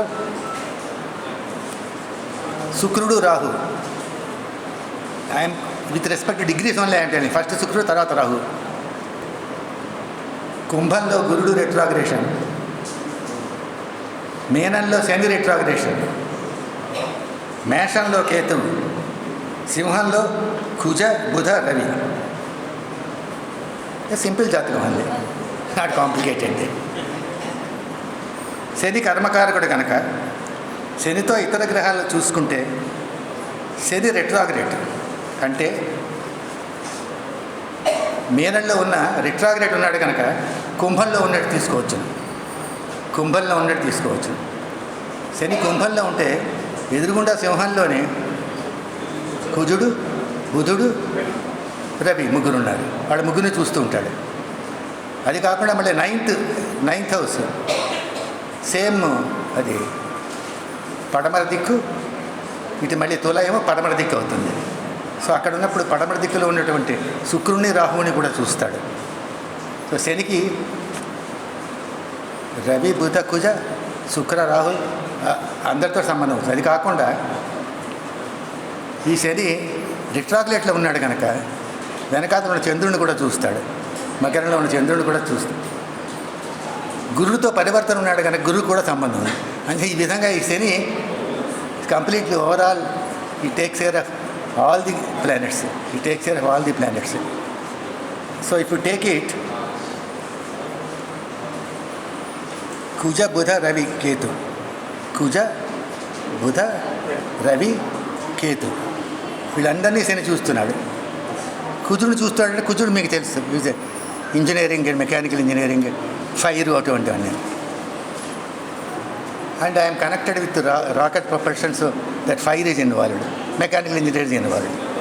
బుధుడు అనగానే మీకు క్యాల్కులేషన్స్, ఇంటర్ప్రిటేట్స్ అవి ఉంటాయి. So naturally rocket design calculations అవన్నిటికీ బుధుడికి సంబంధం. Kuja, Budha, Ravi central government, defence department government. అక్కడ ఇక నెక్స్ట్ శుక్రుడు, రాహువుకి వస్తే సేమ్ శని శుక్రుడిని, రాహువుని కూడా చూస్తాడు. శుక్రుడు చూసినప్పుడు శుక్రుడు మీకు తెలుసు, it represents wife, musical instruments, knowledge ఇటువంటివన్నీ. So there is chance when Saturn aspects Venus, there is a chance the wife may have a work job. It's not the household job. Other than household, she may have another job separately. But unfortunately, this Venus, after Venus, Rahu is there. So that Rahu will give obstruction. You can take it for granted all the time. Whenever Rahu comes connected in any fashion, you can expect a complete obstruction. That's the most important. Ketu means total destruction. Completely out, not at all interested. Kuju defense, fire.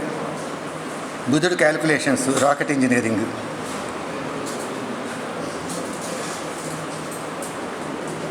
So these are the main things. I don't think anything further I don't want to tell, because these combinations, you can take, I have taken Shani, Ravi, Shani plus Ravi plus Chandra, Kuja, Rahu combinations. You can take Shani plus Chandrudu, Shani plus Chandra, then other combination with Ravi, Kuja, Buddha, what happens? That you are all intelligent, intuitional, knowledgeable, so you will be able to yourself find out what happens when this combination comes. Only thing you must know which planet represents what correctly and what is its relation with the next planet. If the next planet is enemy, then negative results will come. That's how you have to carry on with this.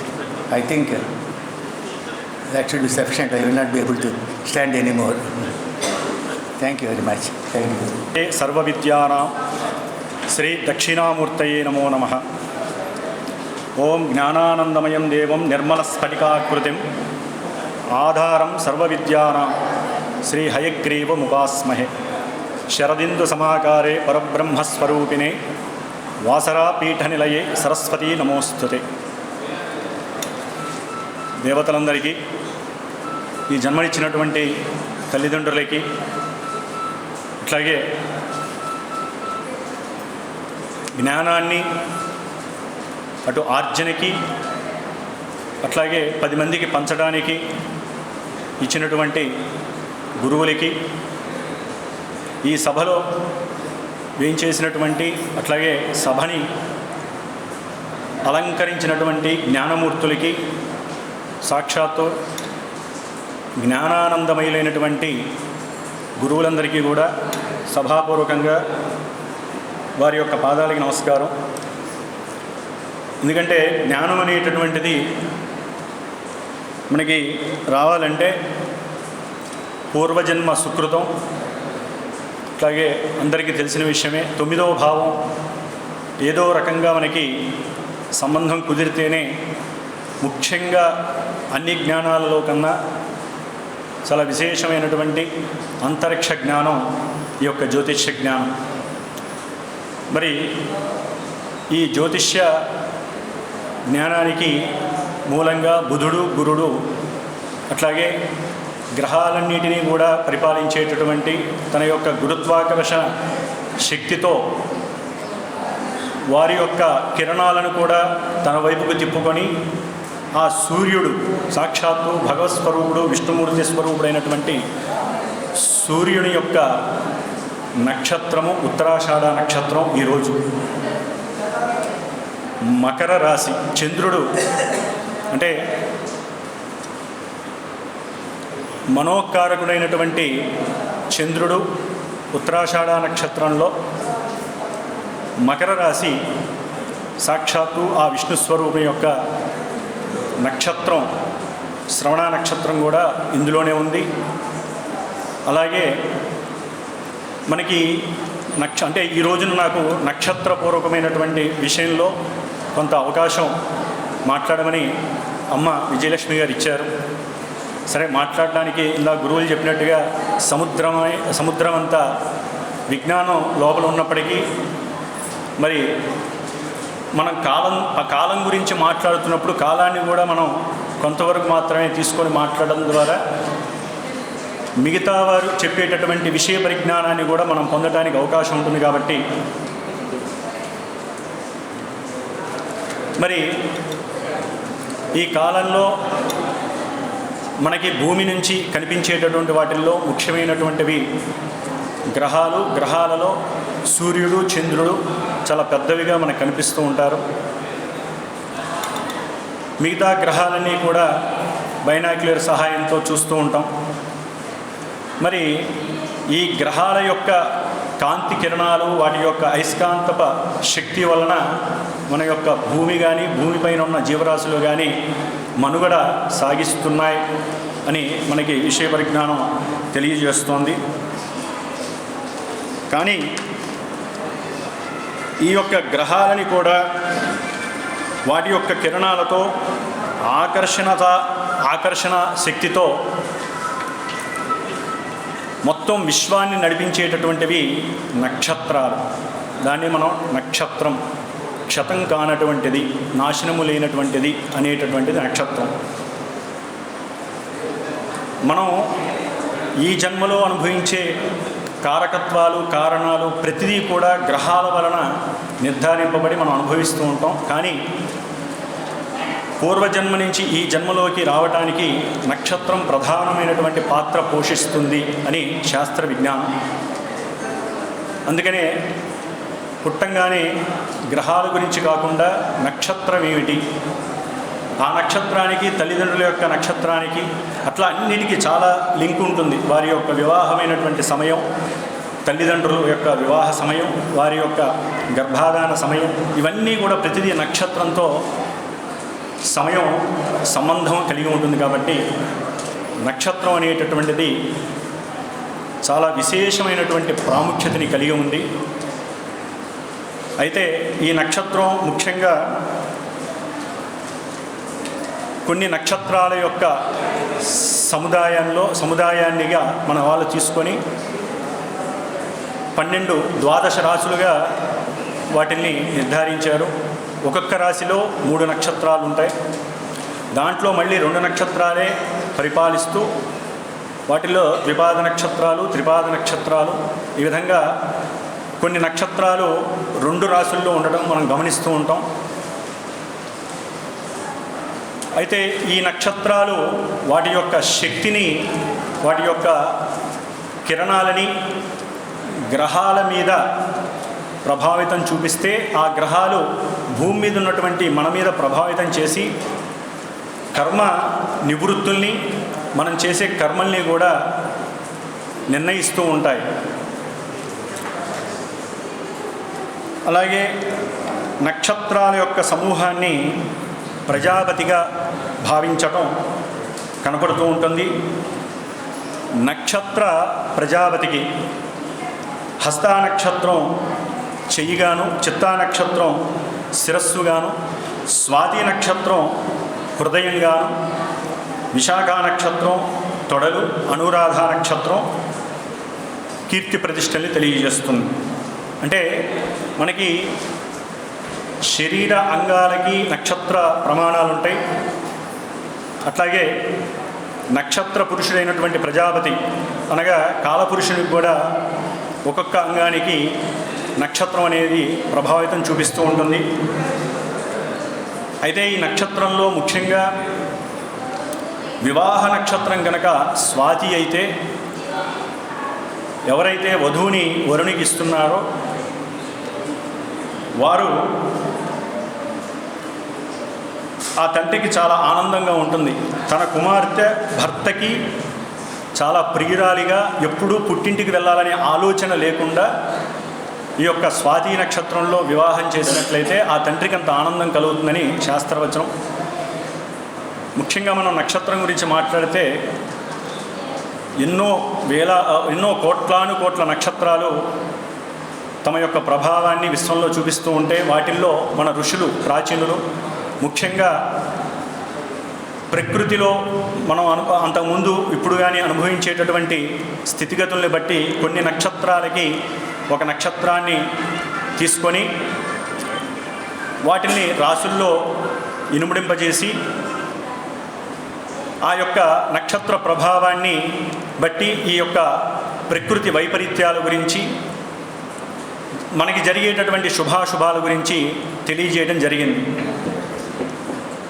అందులో ముఖ్యంగా ఈ నక్షత్రాలకి రాజు చంద్రుడు. మన యొక్క మనసు మొత్తం కూడా నక్షత్రం మీదే ఆధారపడి నడుస్తూ ఉంటుంది.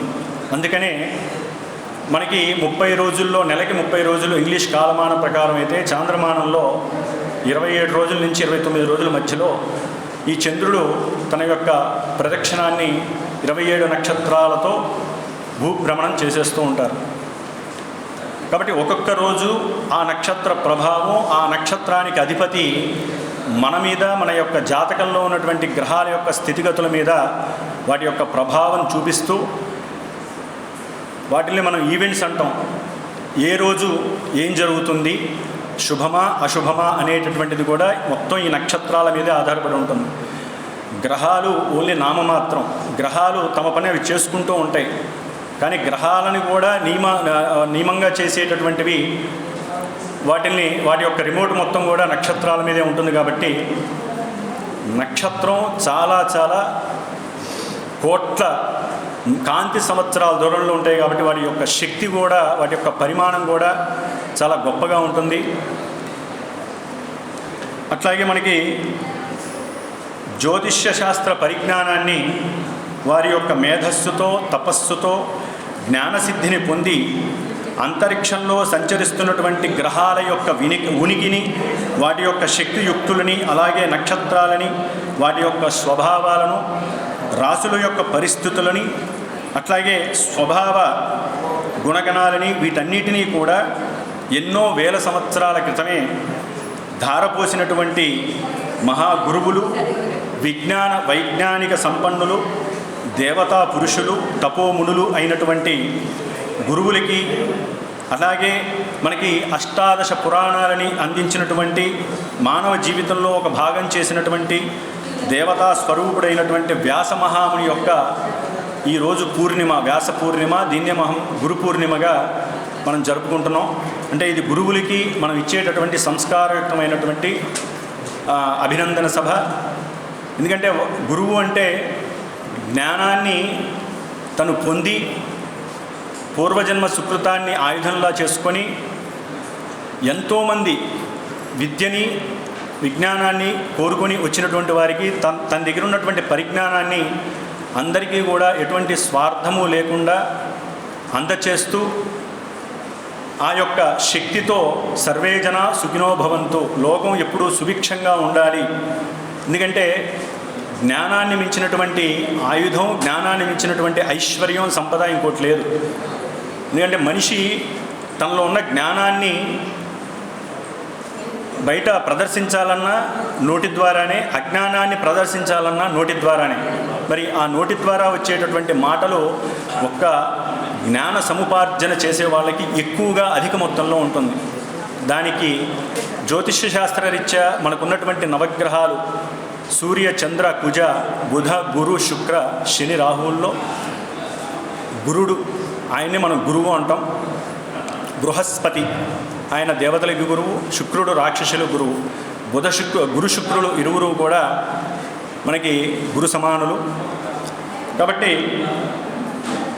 ఈ విధంగా జ్యోతిష్య గ్రంథకర్తలలో కొంతమందిని ఈ రోజున మనం, ఎందుకంటే ఎంతో విజ్ఞానాన్ని ఇచ్చి మరి ఇంతమంది జ్యోతిష్య విజ్ఞానాన్ని తమకు తోచిన విధంగా తమ యొక్క మస్తిష్కంలో నింపుకొని ఎంతోమందికి సేవ చేస్తూ తమ యొక్క జీవితాన్ని గడుపుతున్నటువంటి జ్యోతిష్య శాస్త్ర సహోదరులందరికీ ఈ రోజున గురు పూర్ణిమ సందర్భంగా ముఖ్యంగా మొదటగా కలో వెంకటనారాయణ, అలాగే కలో పరాశర. అంటే కలియుగంలో వెంకటేశ్వర స్వామి ఎంతటి గొప్పవాడో, మానవ మనువుడికి వారి యొక్క అనుగ్రహం ఎంత గొప్పదో జ్యోతిష్య శాస్త్రంలో మొట్టమొదట అగ్రజుడైనటువంటి వారు పరాశరుడు వారు.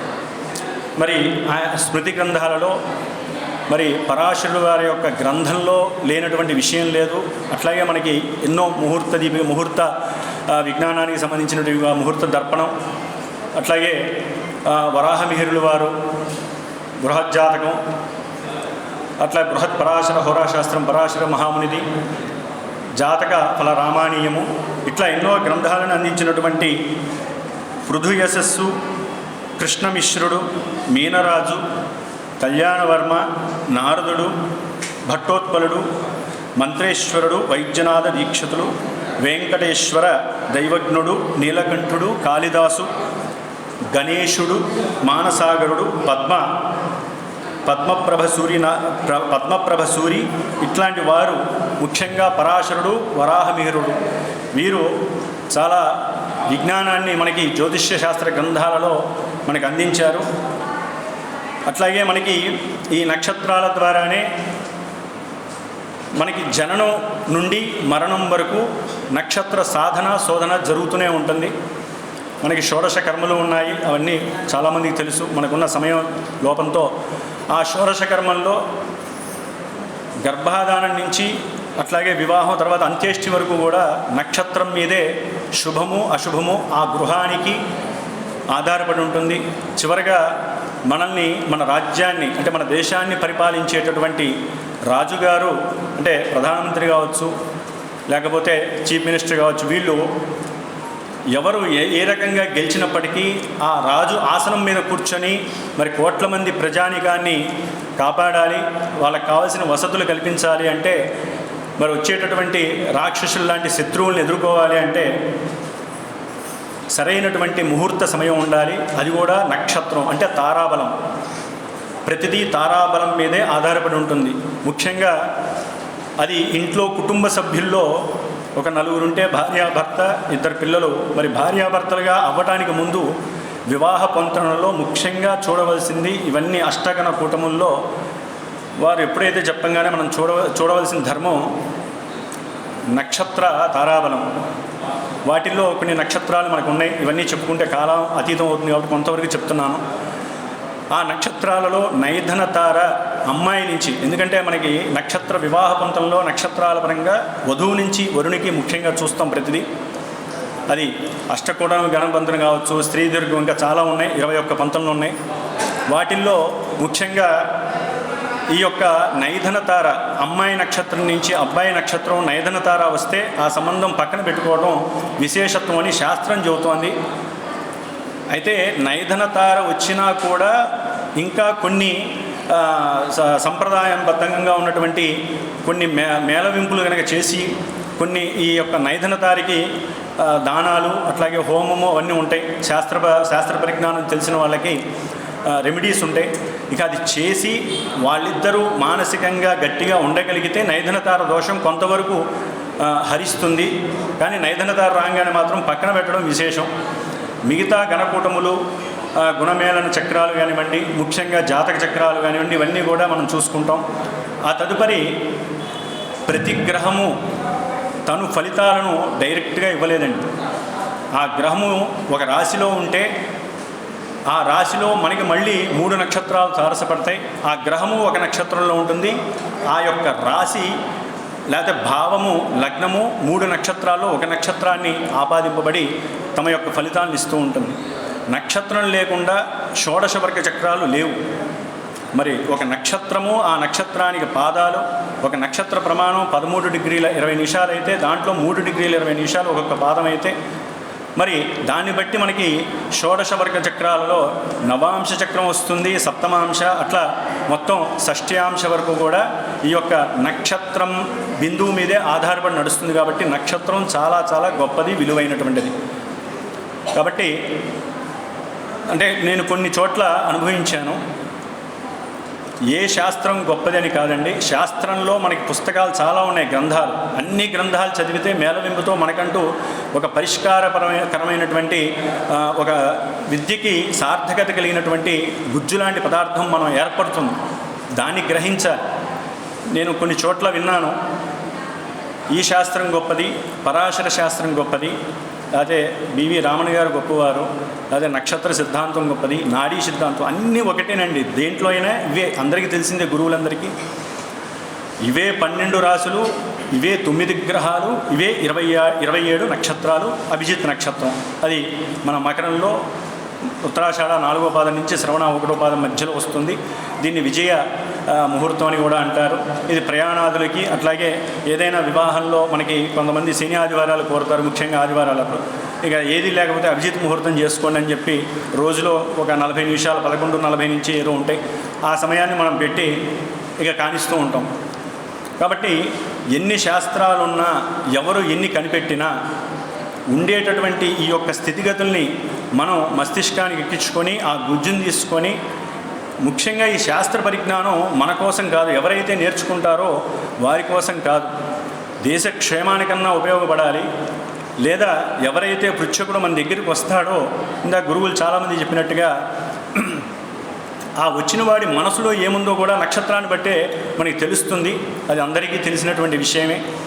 అది ప్రశ్నాశాస్త్రం కావచ్చు, లేదా తమలపాకు జ్యోతిష్యం కావచ్చు, లేదా ఎన్నో ఉన్నాయండి. మనకి శాస్త్ర పరిజ్ఞానం చాలా గొప్పది, దేన్ని తీసేయలేం.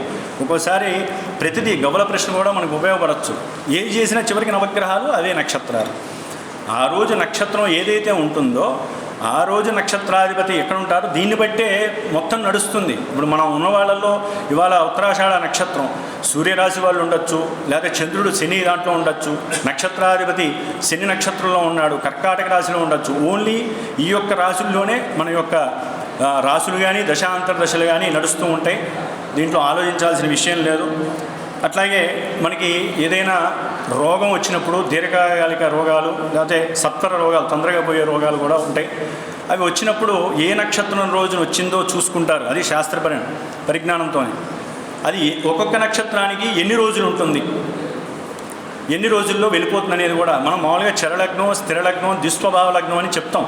అవన్నీ ఒక ఎత్తు అయితే మెయిన్ ముందుగా నక్షత్రాన్ని మనం ఆపాదిస్తాం, నక్షత్రాన్ని చూస్తాం. ఆ నక్షత్రాన్ని బట్టి కొన్ని 7 రోజులు, కొన్ని 15 రోజులు, కొన్ని 40 రోజులు ఈ విధంగా ఉంటాయి. ఎందుకంటే నక్షత్రాలు కొన్ని రోజులు దాటిపోవు.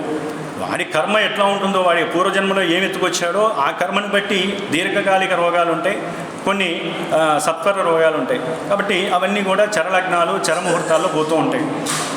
అట్లాగే కొన్ని వేధా నక్షత్రాలు ఉంటాయి. అట్లా ఈ నక్షత్ర పరిజ్ఞానం అనేటటువంటిది చాలా చాలా అధికంగా ఉంటుంది. కాబట్టి మళ్ళీ ఇంకొక సందర్భం భగవంతుడు ఇచ్చినప్పుడు గురువుల ద్వారా అధ్యయనం చేసినటువంటి శాస్త్ర పరిజ్ఞానాన్ని మళ్ళీ మనందరం పంచుకోవడానికి ప్రయత్నం చేస్తూ ఈ సదవకాశాన్ని, ఈరోజు గురు పౌర్ణిమ, వ్యాస పూర్ణిమ, అంటే మీ అందరి యొక్క ఆశీర్వచనం, గురువుల యొక్క ఆశీర్వచనంగా భావిస్తూ ఈ రోజున నా జన్మదినోత్సవం కావటం, పూర్వాషాఢ నక్షత్రం, అట్లాగే ధనుస్సు రాశి కాబట్టి ఈ రోజున నా జన్మదినోత్సవం కావటం, నా జీవితంలో ఇది మర్చిపోలేనటువంటి రోజు. ఎన్ని మనం పుట్టినరోజులు జరుపుకున్నా గురువుల దగ్గర నుంచొని విజయలక్ష్మి గారు అవకాశం ఇవ్వటం, ఈరోజు ఈ జన్మదినం కావటం నా అదృష్టంగా భావిస్తూ ఆ పార్వతీ పరమేశ్వరులకి, అట్లాగే ఈ యొక్క జ్ఞానంలో ఏదైనా చిన్న పొరపాట్లు కానీ ఏదైనా ఉంటే అందరూ వాటిని పక్కకి తీసేసి క్షమిస్తారని, అంటే ఆ మాట అనకూడదు, పరిజ్ఞానాన్ని అందరూ అందిపుచ్చుకొని మనలాంటి జ్యోతిష్కులు అంటే నక్షత్రము, గ్రహాల ద్వారా ఎంతో మనం నేర్చుకున్నటువంటి విజ్ఞానాన్ని ఎంతోమందికి ఇంకా అందించాలని కోరుకుంటూ, ఇలాంటి సభలు విజయలక్ష్మి గారి వలన చేసేటటువంటి ఈ సభలు ఇంకా కీర్తి ప్రతిష్టలు ఆవిడతో పాటు మనందరికీ కలగాలని మనస్ఫూర్తిగా కోరుకుంటూ ఆ పరమేశ్వరుడికి నమస్కారం. శుభమస్తు. మూడో పాయింట్ మైథున పాదాలు. A3 A9 లగ్నాత్తు A3 A9ని చూడాలి. లగ్నాత్తు A3 నుంచి రవి 6, 8, 12లో ఉన్న, అలాగే A9 నుంచి 6, 8, 12లో ఉన్న పిల్లలు పుట్టడానికి చాలా కష్టం ఉంటుంది. నెక్స్ట్ A3 A9 ఉంటే మనం వాళ్ళకి ఫెర్టిలైజేషన్ ప్రాబ్లం కానీ, అండం విడుదలలో ప్రాబ్లం అని కానీ, స్పెర్మ్ కౌంటు లేదా బేబీకి పెరగడానికి తగిన వాతావరణం ఆ క్షేత్రంలో లేదు అని చెప్పాలి. నెక్స్ట్ ఆడవాళ్ళకైతే 9వ ఇంటి నుంచి 10వ ఇంటికి కనెక్షన్ వచ్చిందంటే పిల్లలు పుట్టడం చాలా కష్టం. మగవాళ్ళకి 5వ ఇల్లు 6వ ఇల్లు కనెక్షన్ వస్తే పిల్లలు పుట్టడం చాలా కష్టం. నెక్స్ట్ కొన్ని నక్షత్రాలు పిల్లల్ని ఇవ్వడంలో ఇబ్బందులు పెడతాయి. మొదటిది మృగశిర నక్షత్రం. మృగశిర పార్వతీదేవి నక్షత్రం. పార్వతీదేవికి పిల్లలు లేరు, అంటే పిల్లలు ఉన్నారు కానీ ఆమె కనలేదు. గణపతిని, కుమారస్వామి కూడా పార్వతికి పుట్టిన పిల్లలు కారు. పార్వతీదేవికి విశ్వదేవతల శాపం ఉండడం వల్ల పిల్లలు పుట్టలేదు. అయితే మృగశిర నక్షత్రంలో అడాప్షన్ ఉన్నది చేయొచ్చు. ఆరుద్ర 5వ అధిపతి, పంచమం కస్పు, పంచమాధిపతి డిస్ట్రాయరు. ఈ 3 కనుక ఆరుద్ర కనెక్ట్ అయ్యి ఉంటే అక్కడ బుధుడు ఉన్నట్లయితే పిల్లలు ఉండరు. అది D7లో కూడా పంచమానికి కనెక్షన్ కావాలి. ఆశ్లేష పాముల్ని పక్షుల్ని రిప్రజెంట్ చేస్తుంది. అండం సమయంలో ఆశ్లేష ఇబ్బందులు ఉన్నట్లయితే ఆశ్లేష నక్షత్రం బాగోలేదని అర్థం. స్వాతిలో 2 పిల్లలు ఉంటే ఒక్క పిల్లలే బాగుంటున్నారు. 2వ పిల్లలు మరణం కానీ లేదా మానసికంగా అభివృద్ధి లేకపోవడం లేదా ఆటిజం ఇట్లాంటివి వస్తున్నాయి. ఒక్క పిల్లలు ఉంటేనే వారు బాగుంటున్నారు. విశాఖ అంటే శాఖలు లేనిది. విశాఖ బలి అవ్వడానికి చిహ్నం. మిగతా పాయింట్స్ అన్నీ పిల్లలు లేకపోవడానికి సూచిస్తే విశాఖ అటు చూపిస్తుంది. అదే అన్ని పిల్లలు పాయింట్ ఉండడానికి చూపిస్తే విశాఖ పిల్లల వైపు మొగ్గు చూపిస్తుంది. ఇది న్యూట్రల్ నక్షత్రం. జ్యేష్ఠ కూడా అంతే. ఎందుకంటే జ్యేష్ఠ అధిపతి ఇంద్రుడు. పార్వతీదేవి దేవతలకు శాపం పెట్టింది పిల్లలు ఉండకుండా ఉండాలని. అందువల్ల జ్యేష్ఠలో ఇంద్రుడు అధిపతి కనుక ఇక్కడ కూడా పిల్లలు లేకపోవడానికి అవకాశం ఉంటుంది.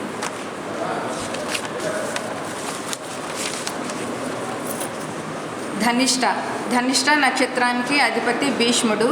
ఈయన బ్రహ్మచారి, ఈయనకి పెళ్ళి అవ్వలేదు, పిల్లలకి మంచిది కాదు. అయితే భీష్ముడు తన తమ్ముళ్ళని వాళ్ళందరినీ చాలా బాగా అభివృద్ధి చేశాడు కనుక ధనిష్ట అడాప్షన్కి చాలా మంచి నక్షత్రం. చివరిగా శనిబుధులు నపుంసక గ్రహాలు. బుధుడు చిన్నపిల్లవాడు, శని ముసలివాడు. అందువల్ల వీళ్ళిద్దరికీ పిల్లల్ని కలిగించే సామర్థ్యం తక్కువగా ఉంటుంది. బుధుడు రాశిచక్రంలో 3, 6 స్థానాల్ని, శని 10, 11 స్థానాల్ని పరిపాలిస్తుంటారు. 3 అంటే మనం చేసే ప్రాక్టీస్ పని, ప్రతిరోజు అదే పని చేయడం. 10 అంటే ఉద్యోగం. 11 మనం జీతం తీసుకోవడం, అంటే మన కోరికలు తీర్చుకోవడం. అందువల్ల మనం ఏం పని చేస్తామో అదే ఫలితం మనకి దక్కుతుంది.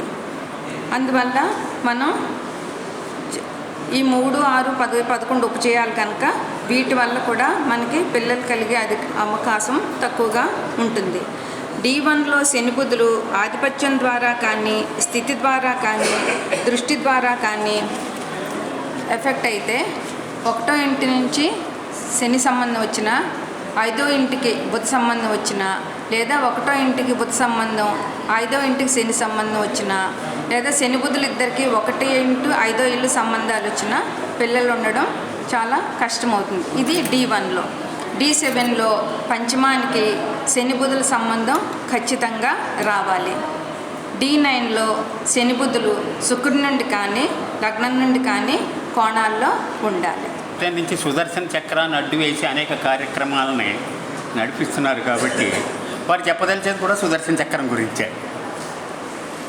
పత్రికాముఖంగా కానీ ఇంకా ఎన్నో రకాలుగా వారు ఈనాటి మన గురుస్థానాన్ని అధిష్ఠించబోతున్న శ్రీ కేదార్నాథ్ గారికి సభాముఖంగా నమస్కారాలు తెలుపుకుంటూ ఈ సుదర్శన చక్ర విధానాన్ని ఏ విధంగా చూడాలి అనేటువంటి విషయం మనం తెలుసుకుందాం. సాధారణంగా మనకి జ్యోతిష శాస్త్రంలో లగ్నం నుంచి మనం ఫలిత విభాగం అనేటువంటిది చెప్తూ ఉంటాం. అలాగే చంద్రుడి నుంచి కూడా కొంతమంది పరిశీలన అనేటువంటి చేస్తూ ఉంటారు. మరి కొంతమంది రవి నుంచి పరిశీలన చేస్తూ ఉంటారు. మనం ఇందాక మన గురువుగారు అయినటువంటి విజయసాగర్ గారు చెప్పినట్టు, అంటే వారు చెప్పినటువంటి జాతక ఫలిత సూత్రాలని మనం వినియోగించుకుంటూ ఒకే టైంలో రవి చంద్ర లగ్నం నుంచి పరిశీలించేటువంటి విధానమే ఈ సుదర్శన చక్ర విధానం. దీనికి ఇది ఎందుకు సుదర్శన చక్ర విధానం అయ్యింది అని కనుక మనం చూసినట్లయితే, మనకి 12 భావాలని లగ్నం నుంచి గ్రహ పొజిషన్ని వేసుకుని, అలాగే చంద్రుడి నుంచి అంటే లగ్నాదిగా గ్రహ పొజిషన్ ఏదైతే ఉందో, ఉదాహరణకి గురువుగారు ఇందాక ఒక జాతక చక్రం చెప్పడం జరిగింది వారిదే. దాంట్లో తులా లగ్నం అయింది. తులా లగ్నంలో శుక్ర రాహులు ఉన్నారు. అంటే మనం మొదటి సర్కిల్లో, అంటే ఇది 3 సర్కిల్గా మనం వేసుకోవాలి. 1 లగ్నానికి సంబంధించింది, 2 చంద్రుడికి సంబంధించింది, 3 రవికి సంబంధించినది. ఇక్కడ లగ్నాన్ని వేసేటప్పుడు తులా లగ్నం అయింది. తులా లగ్నంలో శుక్ర రాహుల యొక్క పొజిషన్ అనేటువంటిది వేయవలసి ఉంటుంది. అలాగే వీరికి చంద్రాత్తు అదే లగ్నాత్తు చంద్రుడు చతుర్థ స్థానంలో ఉండడం జరిగింది. అంటే లగ్నం నుంచి లెక్క వేసి మన చతుర్థ స్థానంలో చంద్రుడు, పంచమ స్థానంలో గురుడు, షష్ఠ స్థానంలో శని, సప్తమ స్థానంలో కేతువు, ఏకాదశ స్థానంలో రవి, కుజ, బుధులు మనం పొజిషన్ వేసుకున్న తర్వాత 2వ సర్కిల్లో వచ్చేటప్పటికి చంద్రుడి నుంచి గ్రహ పొజిషన్ అనేటువంటిది వేసుకోవాల్సి ఉంటుంది. అనగా వీరిది మకర రాశి అయింది. అంటే లగ్నం పైన చంద్రుని వేసుకుని ఆ చంద్రుడి నుంచి ఈ యొక్క గ్రహ పొజిషన్ కనుక మనం వేసుకున్నట్లయితే అది 2వ సర్కిల్ కంప్లీట్ అవుతుంది. అంటే ఉదాహరణకి మకర రాశి అంటే లగ్నం పైన చంద్రుని వేసుకోవాలి. అక్కడి నుంచి గ్రహ పొజిషన్ అంటే ద్వితీయంలో మనకి గురుడు వస్తాడు, తృతీయంలో శని వస్తాడు, చతుర్థంలో కేతువు, అలాగే అష్టమంలో అంటే చంద్రుడి నుంచి మనం చూసినప్పుడు అష్టమంలో మనకి రవి, కుజ, బుధులు అనేటువంటివి వస్తూ ఉంటారు. అంటే ఏంటి, మనకి ఇక్కడ లగ్నాత్తు చూసినప్పుడు ఈ రవి, కుజ, బుధులు మనకి ఏకాదశంలో ఉంటే మనం ఈ యొక్క చంద్ర లగ్నాన్ని నుంచి చూసినప్పుడు కూడా మనకి ఏకాదశంలో ఈ యొక్క గ్రహ పొజిషన్ అనేటువంటిది పడుతూ ఉంటుందన్నమాట. అలాగే రవి నుంచి రవి యొక్క పొజిషన్ బట్టి రవితో కలిసి ఉన్నటువంటి గ్రహాలను బట్టి మనం వేస్తూ ఉంటాం. ఇంకా 3వ సర్కిల్లో రవి ఎక్కడ స్థితి పొందాడో దాన్ని 3వ సర్కిల్లో వేసుకుని ఈయన రవి నుంచి లగ్నంగా భావించి చూసుకున్నట్లయితే కనుక రవి సింహంలో ఉన్నాడు. అక్కడే మనకి బుధ కుజుల యొక్క స్థితి ఉన్నది కాబట్టి అక్కడ రవి, బుధ కుజులను వేసుకుని దానికి ద్వితీయంలో ఖాళీగా ఉంది, తృతీయంలో శుక్ర రాహుల యొక్క పొజిషన్ వేసుకుని తర్వాత షష్టంలో చంద్ర పొజిషన్, సప్తమంలో గురుని యొక్క పొజిషను, అష్టమంలో శని పొజిషను, భాగ్యస్థానంలో కేతు యొక్క పొజిషన్ వేసుకున్నట్లయితే ఇలా సుదర్శన చక్రం అనేటువంటిది 3 సర్కిల్గా ఏర్పడుతూ ఉంటుంది. అలాగే దీన్ని 12 భావాలుగా మనం విభజించినట్లయితే అంటే ఒకే టైంలో మనం ఒక భావాన్ని పరిశీలించేటప్పుడు ఆ భావానికి సంబంధించినటువంటి విషయాలన్నీ కూడా చెప్పడానికి ఆస్కారం ఉండేటువంటి చక్రమే ఈ సుదర్శన చక్రం. ఇప్పుడు ఉదాహరణకి మన లగ్నాన్ని తీసుకున్నాం. లగ్నంలో మన గురువు గారికి శుక్ర రాహుల ప్రభావంతో పాటు రవి, బుధుల యొక్క ప్రభావం కూడా ఉన్నది. ఇక్కడ మనకు ముఖ్యమైనటువంటి అంశం ఏంటంటే ఇక్కడ రవి అనేటువంటి వాడు నైసర్గిక పాపి మాత్రం కాదు, అది గుర్తుపెట్టుకోవాలి. అంటే లగ్నం విషయంకి వచ్చేటప్పటికి పాపిగా తీసుకోకూడదు. అంటే లగ్నము, చంద్రలగ్నము, రవి లగ్నం నుంచి 3ని కంబైన్డ్గా మనం పరిశీలించినట్లయితే రవి, బుధ, శుక్ర రాహుల ప్రభావం అనేటువంటిది లగ్నం మీద ఏర్పడుతుందని మనం గమనించాలి. ఇక 2వ భావం విషయానికి వచ్చినట్లయితే వీరికి లగ్నాత్తు 2లో ఎవరు లేరు, అలాగే చంద్రాత్తు 2లో గురుడు ఉన్నాడు, రవి నుంచి 2లో ఎవరు లేరు. ఇక్కడ 2వ భావానికి వచ్చేటప్పటికి లగ్నాత్తు 2వ భావంలో గురుని యొక్క ప్రభావం ఉన్నట్టుగా తీసుకోవాలి. అంటే మనకి చంద్రాత్తు ఉండేటువంటి గురుడు ఇక్కడ మనకి లగ్నాత్తు పొజిషన్ చేసుకుని ఈ యొక్క భావ విశ్లేషణ అనేటువంటిది చేయవలసి ఉంటుంది. ఇక 3వ భావం విషయానికి వచ్చినట్లయితే వీరికి 3వ భావం కూడా ఖాళీగా ఉంది. 3వ భావంలో చంద్రాత్తు శని ఉన్నాడు, అలాగే రవి నుంచి 3వ భావంలో శుక్ర రాహులు స్థితి పొందడం జరిగింది. అంటే వీరి యొక్క 3వ భావానికి సంబంధించినటువంటి శని, శుక్ర రాహుల యొక్క ప్రభావం అనేటువంటిది ఉంటుందని మనం గమనించవలసి ఉంటుంది. ఇలాగ మనం ఈ యొక్క 12 భావాలని కూడా మనం ఏర్పరచుకుని ఒక్కొక్క భావ విశ్లేషణ అనేటువంటిది చేసుకుంటూ వెళ్ళినట్లయితే ఈ యొక్క 12 భావాలు మనం సూక్ష్మంగా గణించడానికి ఆస్కారం ఉంటుంది. అలాగే ఇక్కడ దృష్టుల విషయానికి వచ్చినట్లయితే ఈ యొక్క దృష్టిలు ఇప్పుడు మనకి ఉదాహరణకి శని లగ్నాత్తు 6వ స్థానంలో స్థితి పొందడం జరిగింది. ఇక్కడ మనకి చంద్రాత్తు మనకి 3వ స్థానంలో స్థితి పొందడం జరిగింది. అంటే ఈ శని యొక్క దృష్టి లగ్నం నుంచి ఏ భావం మీద పడుతుంది, అంటే చంద్ర లగ్నం నుంచి ఎక్కడ పొజిషన్ స్థితి పొందాడు, అక్కడి నుంచి ఏ భావం మీద పడుతుంది అనేటువంటిది కూడా మనం ఈ యొక్క అంశంలో పరిగణలోకి తీసుకోవాల్సి వస్తుంది. అంటే భావాన్ని విశ్లేషించేటప్పుడు ఇది చాలా సూక్ష్మమైనటువంటి ఫలితాలు చెప్పేటువంటి శాస్త్రం ఈ యొక్క సుదర్శన చక్రం అనేటువంటిది మనం చెప్పవచ్చు. అలాగే ఈ సుదర్శన చక్రం అనేటువంటిది మనకి ముండిన ఆస్ట్రాలజీలో చాలా బాగా ఇది ఉపయోగపడుతుంది.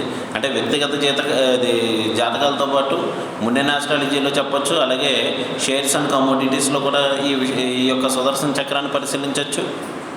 అలాగే ఇంకా వివిధ శాస్త్రాలు ప్రతి ఒక్కదానికి కూడా ఈ యొక్క సుదర్శన చక్రం అనేటువంటిది అన్వయించి చెప్పడం వల్ల ఏంటంటే సూక్ష్మమైనటువంటి ఫలితాలు అనేటువంటివి ఉంటాయి. దీంట్లో ఆధిపత్యాల కన్నా కూడా ముఖ్యంగా నైసర్గిక శుభాశుభ గ్రహాలను బట్టి మనం చెప్పడం జరుగుతుంది.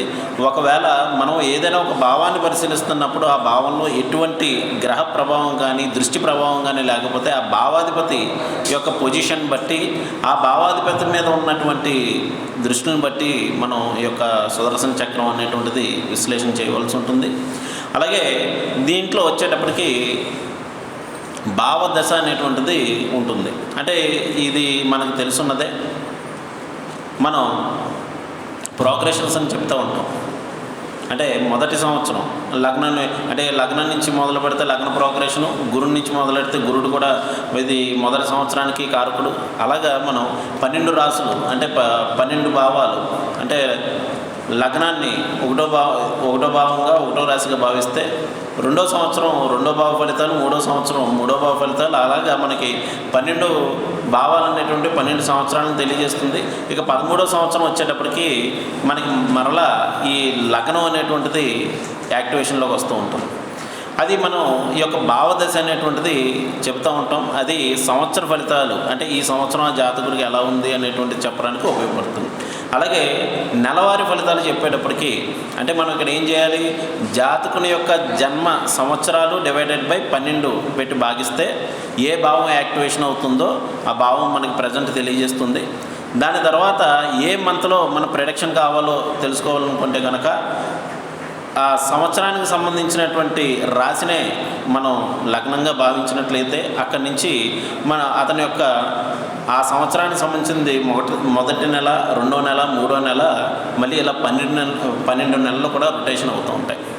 అది మనం ఈ యొక్క సంవత్సరము నెలల ఫలితాలు చెప్పడానికి ఉపయోగపడుతుంది. అలాగే మనకి రోజులు విషయానికి వచ్చినట్లయితే 2.5 రోజులు ఒక రాశిగా మనం తీసుకుంటూ ఉంటాం.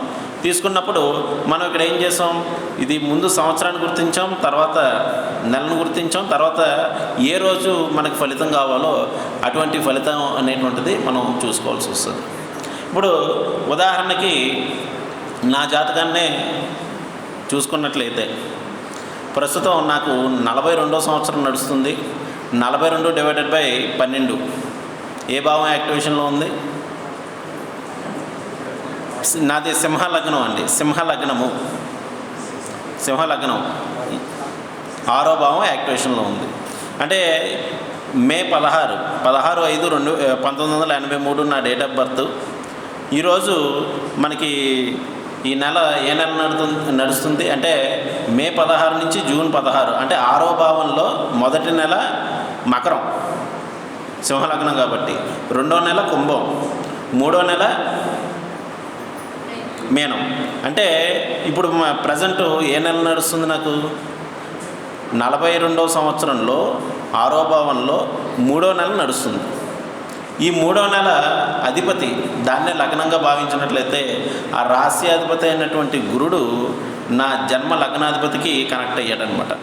అందువల్లే ఈ గురువులు అందరూ కూడా నాకు ఈ అవకాశాన్ని ఇచ్చారు. అంటే ఈ యొక్క సన్మాన అవకాశాన్ని ఇవ్వడానికి ఇది కారణం. ఇంకా మీరు డేస్ కూడా తీసుకుంటే ఎగ్జాక్ట్గా ఈరోజు డేట్కి సరిపోతుంది. నేను అదే ఈ సుదర్శన చక్ర పద్ధతిలో వేసాను, అసలు కనెక్ట్ అవుతుందా లేదా అనేటువంటిది చూసాం. కరెక్ట్గా మన విజయలక్ష్మి గారు కానీ శ్యాంప్రసాద్ గారు కానీ ఎందుకు అవకాశం వచ్చిందని అనుకున్నాం. ఇది రీజన్ అనమాట. థ్యాంక్ యూ ఈ అవకాశాన్ని ఇచ్చినటువంటి జేవికే. అది ప్రస్తుతం అమ్మాయి 3 సంవత్సరాలు ప్రేమించి 4వ సంవత్సరం రిజెక్ట్ చేసిందట.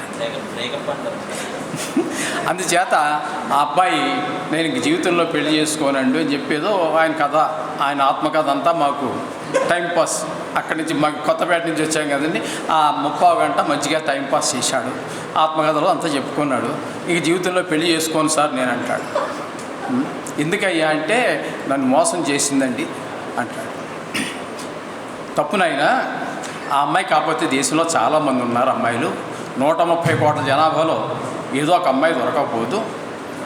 అయినా నువ్వు మొదట ప్రేమించడం తప్పు, పెళ్లి చేసుకున్నాక పెళ్ళాన్ని ప్రేమించు, అది కరెక్ట్ అవుతుంది. అంతేగాని ముందే ప్రేమించేసి ఆ అమ్మాయి వదిలేస్తే నీకంటే ధనవంతుడో అందగాడో ఏదో నీకంటే కొంచెం ఎక్కువ క్వాలిఫికేషన్స్ ఉన్నవాడు ఎవడో ప్రేమిస్తాడు, అందుకే నిన్ను వదిలేసిపోయింది. ఆ అమ్మాయి జీవితం ఆనందంగా ఉంది, నీ జీవితాన్ని నువ్వు మళ్ళీ ఓ బ్రాంతి బుద్ధి తెచ్చుకుని ఒక్కొక్క పిల్లల దగ్గర పెట్టుకుని నువ్వేమీ ఓవరాక్షన్ చేయక్కర్లేదు. శుభ్రంగా మీ అమ్మ నాన్న చేసినటువంటి సంబంధం చూసుకొని శుభ్రంగా ఈ విధమైనటువంటివి ఈ లవ్ అఫైర్స్ అనేటటువంటి పెళ్ళికి ముందు మనం ఆడపిల్లల తల్లిదండ్రులు కూడా ఇదివరకు రోజులు కాదండి. ఒక కన్ను వాళ్ళు ఎంత బీటెక్ చదువుతున్నా ఎంటెక్ చదువుతున్నా ఒక కన్ను కొంచెం వయసు వచ్చిన పిల్లలు అష్టవర్షాత్ భవేత్ కన్య అన్నారు. 8 సంవత్సరాలకే కన్యగా మారుతుంది. కానీ వీళ్ళ గోల్ ఒకటి, వాళ్ళకి గోల్ ఉండదండి 8 సంవత్సరాల పిల్లకి. ఈ తల్లిదండ్రులే ఒక గోలు ఆ పిల్ల మీద ప్రయోగిస్తున్నారు. ఆ పిల్లని ఒక డాలర్లు కాసేటటువంటి మొక్కలాగా పెంచి పెద్ద చేసేసి ఆ పిల్లని ఎంఎస్సీ చేయాలి, అమెరికా పోవాలి, డాలర్లు రావాలి. ఈ విధమైనటువంటి ఆలోచనలో ఈ అమ్మాయికి వయసు వచ్చాక ఎంతకాలం అవుతారనేది భగవద్గీతలో శ్రీకృష్ణ భగవానుడు చెప్పాడు. ఏమని? ఈ కోరికలు నడుచుకోవడం చాలా కష్టం నాయన, ఎవరికైనా సరే అసాధ్యము, కష్టం కూడా కాదు అసాధ్యమని చెప్పాడు. అంటే ఎవరో అసాధ్యులు ఉన్నారు, వాళ్ళు ఎవరంటే మన ఆంజనేయుడు ఇట్లాంటి వాళ్ళు ఉంటారు, ఆజనవ బ్రహ్మచారులు. కానీ వాళ్ళ మాట వదిలిపెట్టినట్టయితే ఈ కోరికలు నడుచుకోవడం అనేది చాలా కష్టమైనటువంటి విషయం. అందుచేత చదువుకి ఇవ్వండి, ప్రాముఖ్యత ఇవ్వద్దు అంటలా. వివాహం అనంతరం చేసుకోమని చదవమని చెప్పండి. కానీ ఏమైనప్పటికీ కూడా వయసు వచ్చిన పిల్లల మీద ఒక దృష్టి పెట్టాలి. మగపిల్లలైనా సరే, ఏంటి కేవలం ఆడపిల్లల మీద చెప్తున్నారని అనుకోవద్దండి, మగపిల్లవాడికి కూడా. ఎందుకంటే వీళ్ళకి కూడా ఇప్పుడు రాముల వారికి ఎప్పుడైందండి పెళ్ళి? విద్యాభ్యాసం అయిన తర్వాత కొద్ది రోజులు తిరిగిన తర్వాత, విశ్వామిత్రుడు కూడా తిరిగిన తర్వాత, ఆ తిరిగేటటువంటి సందర్భంలోనే అక్కడ సీతాదేవి విల్లు విరిచాడు, స్వయంవరం అది ప్రకటించారు, అక్కడ విల్లు విరిచాడు, శివుడి విల్లు. సరే ఆయన దండాన్ని వేసేయమని చెప్పి జనకుల వారు చెప్తే కూడా నేను దీన్ని విరిచిందా, ఓకే విరిచిన మాట యథార్థమే, కానీ ఇప్పుడు మీ అనుమతితో మీ యొక్క కండిషన్ ప్రకారం నేను పెళ్లి చేసుకోను, మా నాన్నగారికి తెలియజేయండి, దశరథుడికి తెలియజేయండి, వారు వస్తారు, వాళ్ళ అనుమతితో మాత్రమే నేను చేసుకుంటానని చెప్పాడు. విల్లు విరవడం వరకు నా బాధ్యత, వివాహం అనేది మా తల్లిదండ్రుల బాధ్యత, అందుచేత మా తల్లిదండ్రులు తెలియజేయండి అని చెప్పేసి ఆయన చెప్పారు. ఆ విధంగా ఆడవారైనా ఆడపిల్లలైనా మగపిల్లలైనా తల్లిదండ్రులు పిల్లల మీద ఒక దృష్టి ఉంచవలెను. ఈరోజు మనం అనుకోవాల్సినటువంటి విషయం, అనుకున్నది కాదు, ప్రతి ముందు కళ్ళ ముందు జరుగుతున్నటువంటి విషయాలు. ఎందుకంటే తర్వాత మనం ఎన్నో అనుకుంటాయి, ఆశలు ఉంటాయి. మన పిల్లలు మనం జీవితంలో సాధించలేనటువంటి విషయాల్ని మన పిల్లల ద్వారా మనం సాధించాలని అనుకుంటూ ఉంటాం. అందుచేత మనం ప్రయత్నం చేస్తాం, వాళ్ళ ఆ ఎత్తుకు తీసుకెళ్లాలనేటటువంటి ప్రయత్నంలో మనం సర్వం త్యాగం చేసి మన పిల్లలు ఉన్నతి కోరుతూ ఉంటాం. కానీ వాడు తప్పుదోవ పడకుండా, చెడు స్నేహాలకు పోకుండా, కాల ప్రభావం కలికాల ప్రభావం ఇది.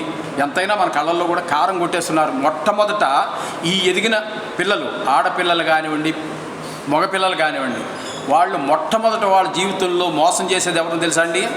తల్లిని తండ్రినే. పాపం ఎవరిని చేయడం తెలియదు, వాళ్ళు చదువుకుంటున్నటువంటి వాళ్ళు, మోసం కూడా తెలియదు. కానీ వాళ్ళు చేస్తున్నటువంటి మొట్టమొదటి మోసం తల్లిదండ్రులనే. అందుచేత తస్మాత్ జాగ్రత్త. అందరూ ఏదో చిన్న అవకాశం ఇచ్చారు. అయితే ఈరోజు గురు పూర్ణిమ కాబట్టి గురువులందరికీ నమస్కారం. మీలో కింద ప్రేక్షకులుగా కూర్చున్నటువంటి వారు కూడా చాలామంది గురువులు ఉంటారు. అందులో మీరు చెప్పినటువంటివి కూడా మేము స్వీకరించడానికి సిద్ధంగానే ఉంటాము. నేను ఈ మధ్య ఏదో చిన్న ఛానల్ పెట్టుకున్నాను, కొంచెం అనివార్య కారణాల వల్ల అది ఏదో నడుస్తుంది, శ్రీధరీయం ఆస్ట్రో అనేటటువంటిది. ఆ ఛానల్ నేను స్వయంగా పెట్టుకున్నానండి. అంటే మన ఇదివరకు యాక్టివ్గా తిరిగామండి, కొంచెం ఏదో ఆపరేషన్ అయింది, తద్వారా ఇది పెట్టుకోవడం జరిగింది. మీరు రాజమండ్రి అండి? ఓకే అండి. నేను కూడా రాజమండ్రి వాస్తవ్యుడేనండి. నేను భాషా ప్రవీణ తెలుగు పండిట్ కోర్సు చదువుకున్నవాడిని. సరే నేను ఉద్యోగం చేయలేదనుకోండి, కానీ అప్పటి నుంచి కూడా కొంచెం నాకు ఇందులో ప్రవేశం ఉన్నది. జ్యోతిష్యంలో మా నాన్నగారి దగ్గర నుంచి కొంచెం నేర్చుకోవడం జరిగింది. తర్వాత వేరే ఉద్యోగాలు చేసిన తర్వాత వాలంటరీ తీసుకుని మళ్ళీ తీసుకోవాల్సి వచ్చిన కారణాలు వచ్చాయి. ఆ కారణాల ద్వారా వాలంటీర్ తీసుకున్నాం. తర్వాత ఇందులోనే స్థిరపడ్డాను. ఆ రోజు నుంచి ఈ రోజు వరకు కూడా మనకి పెద్ద ఇబ్బందులు ఏమీ లేకుండా సాఫీగా జరుగుతోంది. ఇటువంటి వాటికి అటెండ్ అవుతూ ఉంటానండి. ఎందుకంటే ఎందరో మహానుభావులు ఎన్నో కొత్త విషయాలు చెప్తూ ఉన్నారు. ఆ విషయాలన్నీ గ్రహించుకుంటూ ఉన్నాను. రేపటి నుంచి చెప్పబోయే దానిలో ఈరోజు చెప్పినటువంటి వీరు కేదారేశ్వర గారు ఇంకా అందరూ చెప్పినటువంటి కొత్త విషయాలు కూడా ఇక్కడ ఫీడ్ చేసుకుంటానండి. పుస్తకం రాసుకోకపోయినా అవన్నీ కూడా కొంచెం ఇంప్లిమెంట్ చేసి, ముఖ్యంగా మా జయశంకర్ గారు జయశేఖర్ గారా జయశంకరే కదా, విజయ అదే శంకర శేఖర్ ఏదో అంటున్నారు. వీళ్ళు మార్చేశారు మీ పేరు శేఖర్ అనేసి. అదే చిన్న కన్ఫ్యూజన్.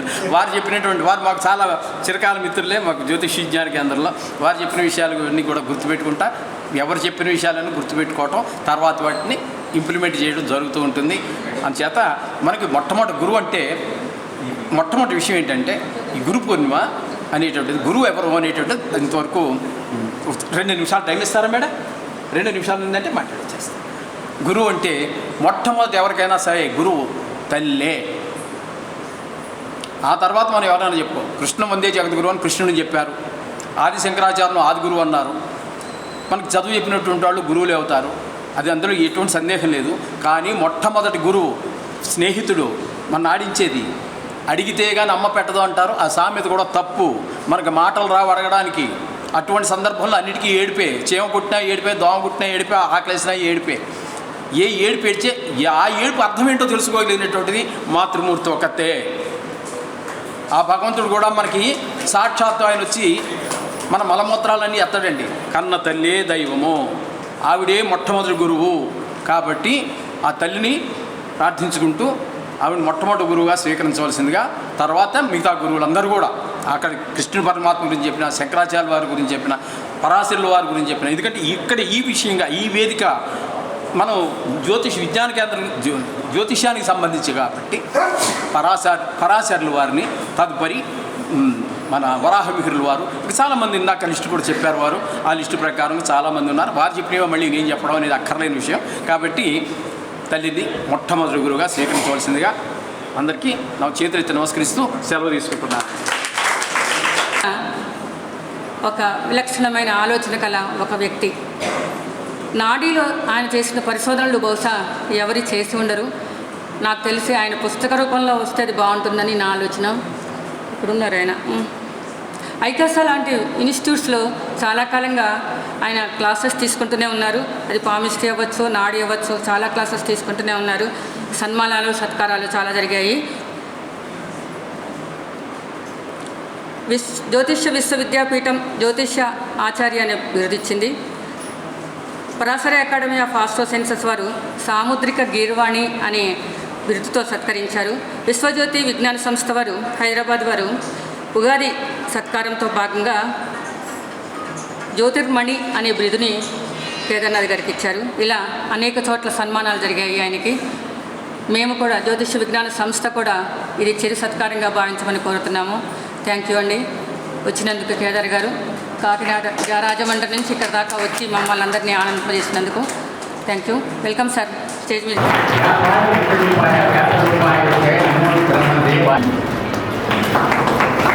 మంత్రంతో ఆశీర్వదించాల్సిందిగా కోరుతున్నాను.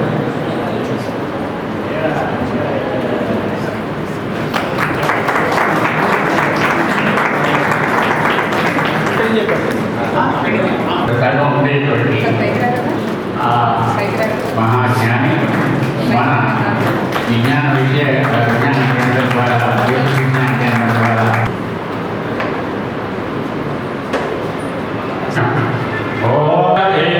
నైవైనం ప్రణయతే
చేయమని చెప్పండి. చంద్రమౌళి గారు మీరు మిగతా మెసేజ్ చేయమని చెప్పండి.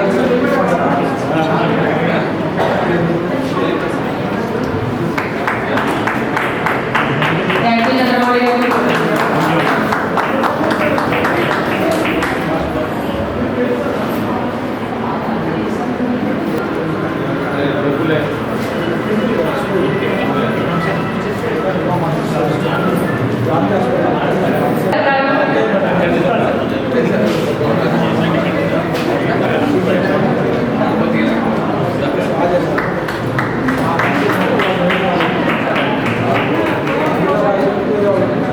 స్నేహితులు, ప్రియమైన స్నేహితులు,